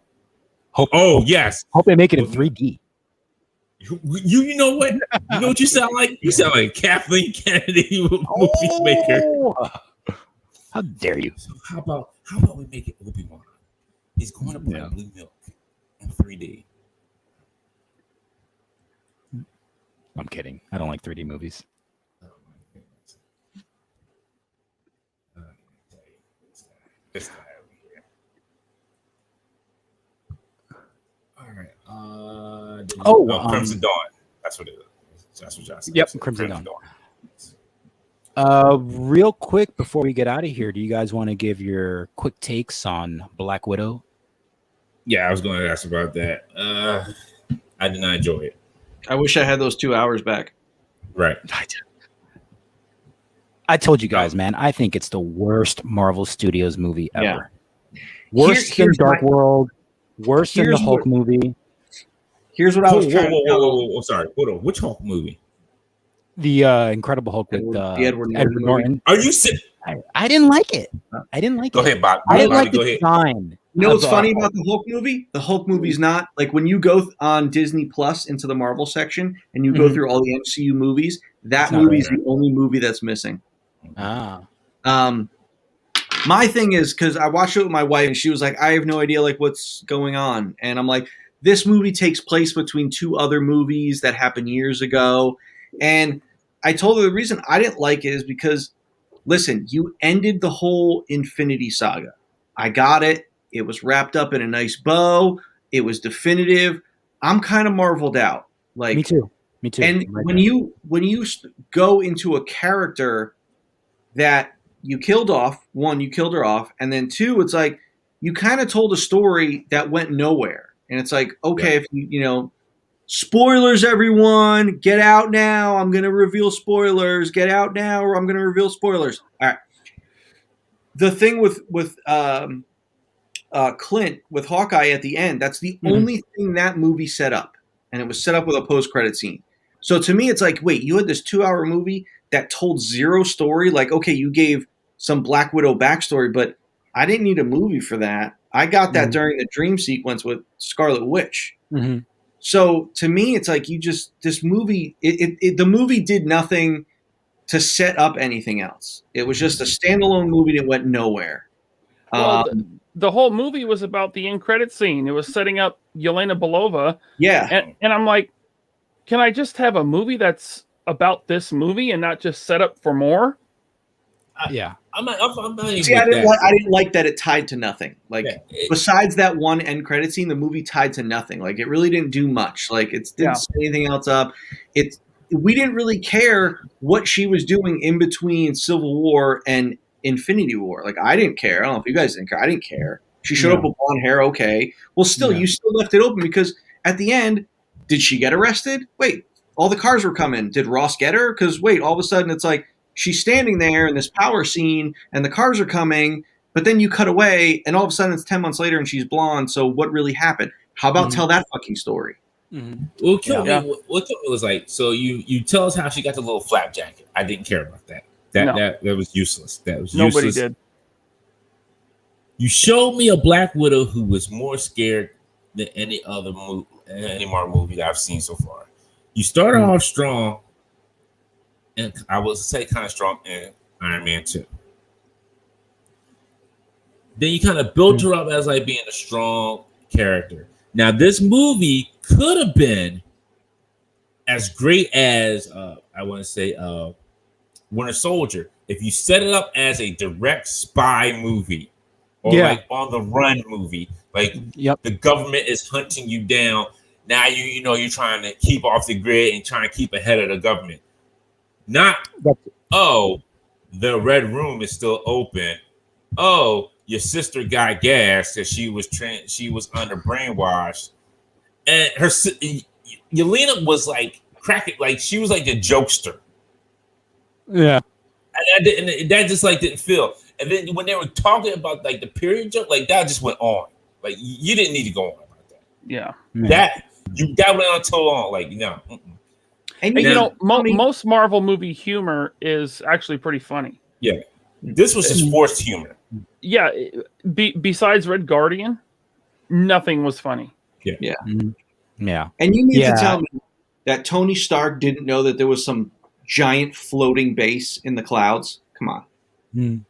Yeah. And you're going to take one of the coolest villains from the comics and ruin it. And just ruin it like you're a brainwashed. If you didn't see that coming, you have not watched enough movies. He gave it away in the first 20 minutes of the movie. I was like, I know who Taskmaster is now. Thanks for setting that up, guys. No, I saw it coming, but that didn't make it any better. Right, and that's the problem. Yeah. It didn't make it any better. Taskmaster can go toe-to-toe with Captain America, no problem. And they turn him into a person. The battle ends with them crying. Yeah. Black Widow and Taskmaster crying. It's like, you have got to be kidding me. And now it's a bad redemption story. That's what it is. It's a bad redemption story. So now Taskmaster is no longer a villain. No. And that's what I said. And that's exactly what I said. Every Marvel movie, they take a villain off the playing board. Why? You can keep them on the playing board for next time. You don't have to take them off the playing board. You took Red Skull off the playing board. At least they brought him back later. They did bring him back later, but he wasn't like a villain. He was kind of like, this is my fault that I messed up. Who else was taken off the playing board? Taskmaster was taken off the playing board. We know Thanos was taken off the playing board, but it was an end game for Thanos, so I can live with that. Who else? Go through every movie. Ultron was taken off the playing board. Mm-hmm. Yeah, Ultron, Yellow Jacket. Yellow Jacket. Yellow Jacket, I think they said might make a comeback. Yeah, because he could like be in the quantum realm too, maybe, right? Or whatever. True. Yeah. So guys, I thought this was the worst CGI in any of the Marvel movies. Yes, it was really bad. So when what's her name got blown back, and it's like slow motion, and it's like the whole falling through the falling down through the air at the finale. When I heard in like the first 5 minutes a really crappy cover version of Smells Like Teen Spirit, I should have known what was coming for the rest of the movie. So cringe. I hate whenever they cover like a famous song and like they just like make it breathy and like little kids singing. And dude, they I lost my thought, but they shut up. Sorry. Go ahead. I was gonna say thank you, Disavow. He said Claw as well. Ulysses Claw. Yeah. Ronan. You took away Ulysses Claw. But here's what they're gonna do. So can I spoil Loki? Yeah, I'm not watching it. So the whole thing of Loki was the multiverse is wide open now. So I'm telling you, they're going to use that as a lazy way to bring stuff back. Exactly, Ryan. Like, for me, whenever I hear like multiverses in movies, to me, it's just like a crutch for like to get out of bad writing. Doctor Strange is going to do that. Yeah, it's called. Well, I mean that's the name of the movie. Well, Loki started that. And basically, they kind of started that back in Avengers Endgame. Yeah, they did. Yeah. When they went back in time, they kind of did that. Yeah. But yeah, so Loki totally. He's like, go ahead.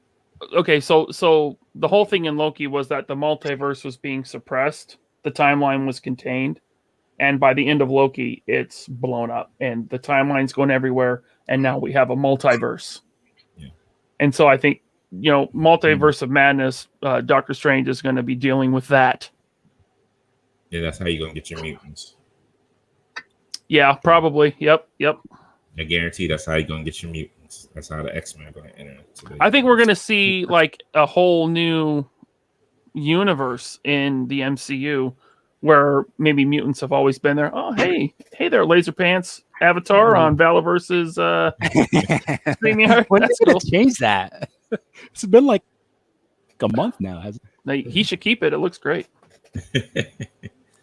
Yeah, But yeah, so I don't hate the multiverse stuff in comics, Oh, I can't. but stand it is often used as a crutch and a lazy way to bring stuff back. it's just as bad as fridging. As what? It's fridging. What's that? Alex knows what I'm talking about. It's the worst thing you can do in comics. It's one of the worst things you can do in comics. So Okay. fridging is like where, prime example where they did in like Deadpool 2, where they killed his lady.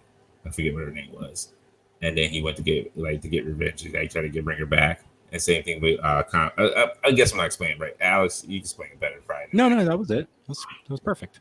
Like they kill somebody, like they kill the female character off from the male character, male protagonist. Oh, to like give the male protagonist motivation for Yeah. Okay. We got a super chat. Oh yes. Jeremy Jarnigan says, I was gone for 1 hour. What did I miss? You missed a whole lot. I'm sorry. You can't. You missed us talking about Desert Rat and taking a big dump on the Black Widow movie. Oh. And then Hot Toys. Yes, can't forget. And Hot Toys. Yeah. But no one buys those. So. Except for Alex. I You love got you, one Alex. coming up too, with Dante. You're gonna have to start sending in those payment plans in the next 2 months. I only have one Hot Toy. But shoot, that reminds me. Thank you for reminding me about that, Alex. So be ready if in August, because August is going to be a big month, not only for Galactus, but if you ordered some Mafex figures, there's 3 that are probably dropping next month. Oh, yeah. So you're looking at Hush, the 2-pack Batman and Carrie Robin, and then I forget who the third one is. Is it Cyborg? No, it's not Gambit? Cyborg. Not Gambit. It's one other person. Hold on. I can't Brown suit believe it's Wolverine? Cyborg. I didn't order the Wolverine. I know they just sent me an update of like who was coming out, and I was like, crap, because it was like 3 figures, and I know it's gonna be it's money that I had. It's gonna be hurting my pockets. So I definitely got to sell some stuff off because I'm gonna be broke. All that going on. Let's see. And next week is I think next week is when all the at-home con stuff starts. I know Sideshow is doing like their booth tour. and Mezco. Mezco has Mezco Con coming up the 21st of July. It's like all weekend. It's like 3 or 4 days. Lots of stuff coming up. Beginning of Yeah, 8-bit Mondo. Yeah, it says Mafex Mando. Yeah, that's one of them. Trying to see if I still have it. Yeah, Mafex Mando is like at this point 8 months late. Not as bad as Mezco 89 Batman or Conan. Those what's the deal with 89 Batman? I forgot all about that. I think they're saying November now, which puts it at almost 2 years. January will be 2 years since I paid for it. Damn. Yeah, come on, Mezco. Well, it's gonna be same time for Conan. Yeah. yeah. I'm really mad at Mezco right now because it's ridiculous. You should not be putting up figures for pre-order if they are not somewhat ready for market. They got to be closer to market than 2 years. That's crazy. Rick Sharkglass says, if the multiverse gives them a way to recast Kitty Pryde and bring Nightcrawler and Colossus into the real MCU, well worth it. I'm just saying, that's what's going to happen. That's just 9 times 10 is what's going to happen. Yeah, I mean, I guess I'm okay if they use it to bring in the X-Men or Fantastic Four. It's the only way they're going to do it. No, but is like Gambit going to be a girl in a robot suit that's brainwashed? Yeah. That's another thing that I didn't like about the Black Widow movie is like they kind of made her not as special. Like now you know that there's like a whole team of Black Widows, you know, that I don't know. I think they just watered down the character too with this movie. Big time. Yes. I mean, she had such a good character arc in the MCU, and her ending was like, that's cool. She gave up herself for not only humanity, but her like best friend Hawkeye, you know. Really good arc, and I just feel like it. I don't know. Now there's a bunch of Black Widows and this stupid movie, and I don't know. I didn't like it. I think it's Joker. I know Hush. Oh yeah, Hush Joker. Yeah, I think you're right. Comes out. Yeah, so that's 3 that's coming. That's probably going to be dropping in August. Yeah. All right. Yeah. So be ready. It's going to be a lot. It's going to be a lot. I don't know what else to tell you. So real quick, we're going to wrap this up here. We got a lot of great guests starting last week of this month, all through August and into September.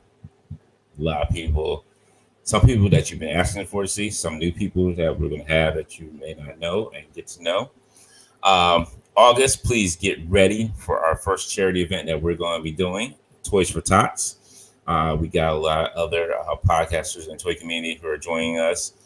And at the last show of the month, we're just all going to, everybody's going to hop on here, get together, and then do that one big push and see how much we all made on our show.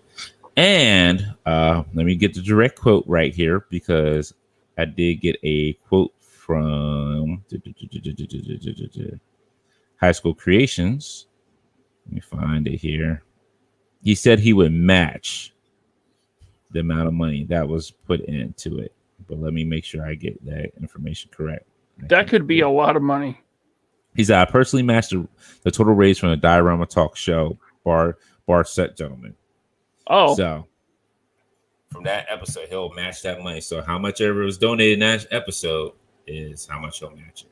So thank you, Mike, for that. But definitely we will be raising money. So it will be up there for you to donate. So please, if you can, give what you can give. Just a little bit, if it's just every little bit helps. It's just for Toys for Tots. We're all collectors here. It's a great way to give back, for toys to kids you may not have. Oh, please do not forget, next month, Avengers Tech On comes out. Don't forget your copies. You better get your copies of Avengers Tech On. Yes, that's all I'll say. Chamba, if you're still here, tell them in the chat. They better get it. That's Chamba's book. That's his artwork, and it's beautiful. Yeah. And then I think he has a variant cover as well. I think for the first issue. It's on his Instagram. Anything else? So we will be getting back to the toy photography contest in September. So that will be back up then. We're just postponing it for this month and next month just because of the charity that's going on for next month. So we kind of want to push for that a little bit more. And then we will be having some new shirt designs to Ville soon. Just working on a couple of things to get ready. But so we'll have some new stuff for you, and hopefully within probably next month, probably first week of August, we'll unveil a new shirt for you. Anything else I'm forgetting, gentlemen, before we get out of here? Sunday, I'm going to be on the Blister Pack podcast, which is on iTunes, Spotify, and I think some other podcast apps. It's Jeremy and D-Boy. They're toy collectors. They're very passionate toy collectors, just like us, and they are very funny. So be sure to check that out. The Blister Pack podcast. Definitely.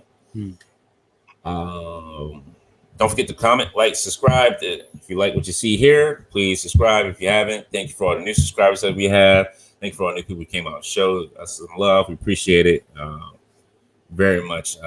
We enjoy everybody who comes out here and watches us. Always have a good time. Always have some good chats and good talks. You know, you may not always agree with what we say. That's fine.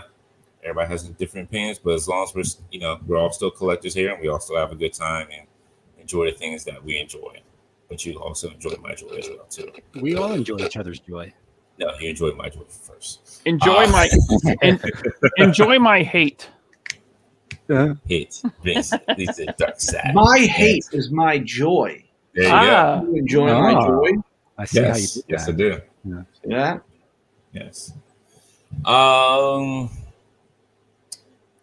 think that's it. If I'm not forgetting anything else, Bobby said, I know you said on the call to action show earlier about the comics being released. Yeah.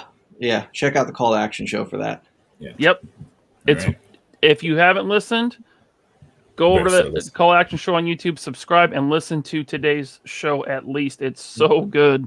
Yes, it is. It is very enjoyable. I enjoyed every minute of it.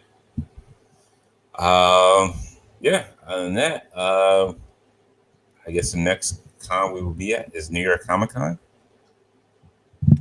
I'm going. Yeah, I got my ticket. we're I going. got my What about hotel you? at Hotel Sanchez. Bobby already showed what he felt like for New York, so he already done showed his passion right there for New York. No thanks. Oh God! Listen, you can say no, you're not coming, but don't you ever disrespect my city ever again. My home. That city. is Stop a- it.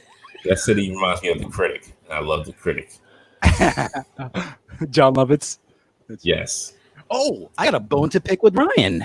Ryan, What? the special edition of Return of the Jedi is in no way as good as the original version. With the original, I agree with you. Okay, I totally agree with you. but that's not what you said on the. Except John Williams' score at the end over Yub Nub. That's better than Yub Nub. That's everything else about Lucas's original version is better, except Yub Nub. Yub Nub is subpar compared to the John Williams in scene music. That's it. You just stepped on my childhood. Omega Weapon 13 says Bobby goes to New York Comic Con in a bubble boy suit. Come even. on, Not come even. on! It's like the biggest con of the year. Oh, I can Robert help you Diaz get an says- exhibitor booth. New York was a stabbing capital. What if Here's the thing. When they open like countrywide constitutional carry and my carry permit will work in other states, I'll come to New York City. I want to be protected. what if From Tony's what? there? You don't need to be protected. I know everybody you're here. always I'll just give them the protected. signal, and you're good. You You have got to the worry John about Give them the Rats, Like, he's with signal. me. you got the Leave Giant him alone. Rats, and you got the Ninja Turtles, so you'll be good. Alex, what borough do you live in? Manhattan. Okay. Hard to Find Toy says Army vet here. Really appreciate the attention to detail as a veteran-owned company. That's I Renee. appreciate Renee, their- he was hanging out with us at Joe Fest. Oh, yeah, was hard to it? find Okay. toys. What's Right up, on. Renee? Hey, how you doing? Grayson says go watch Call to Action to hear great stories from Analog Toys. Tony Roberts, the Desert Rat. Yes, definitely. Thank you all for telling everybody to hit the like button. Appreciate each and every one of you coming out here. We will see you next week. There's no guest next week until July 30th, and that's when we'll kick off our whole week of weeks of guests, weeks of fun. All Good right, time. ladies and gentlemen, y'all have a good night. Stay safe. Have a good weekend. Bye. Hit the like on your way out. Hit that subscribe button too.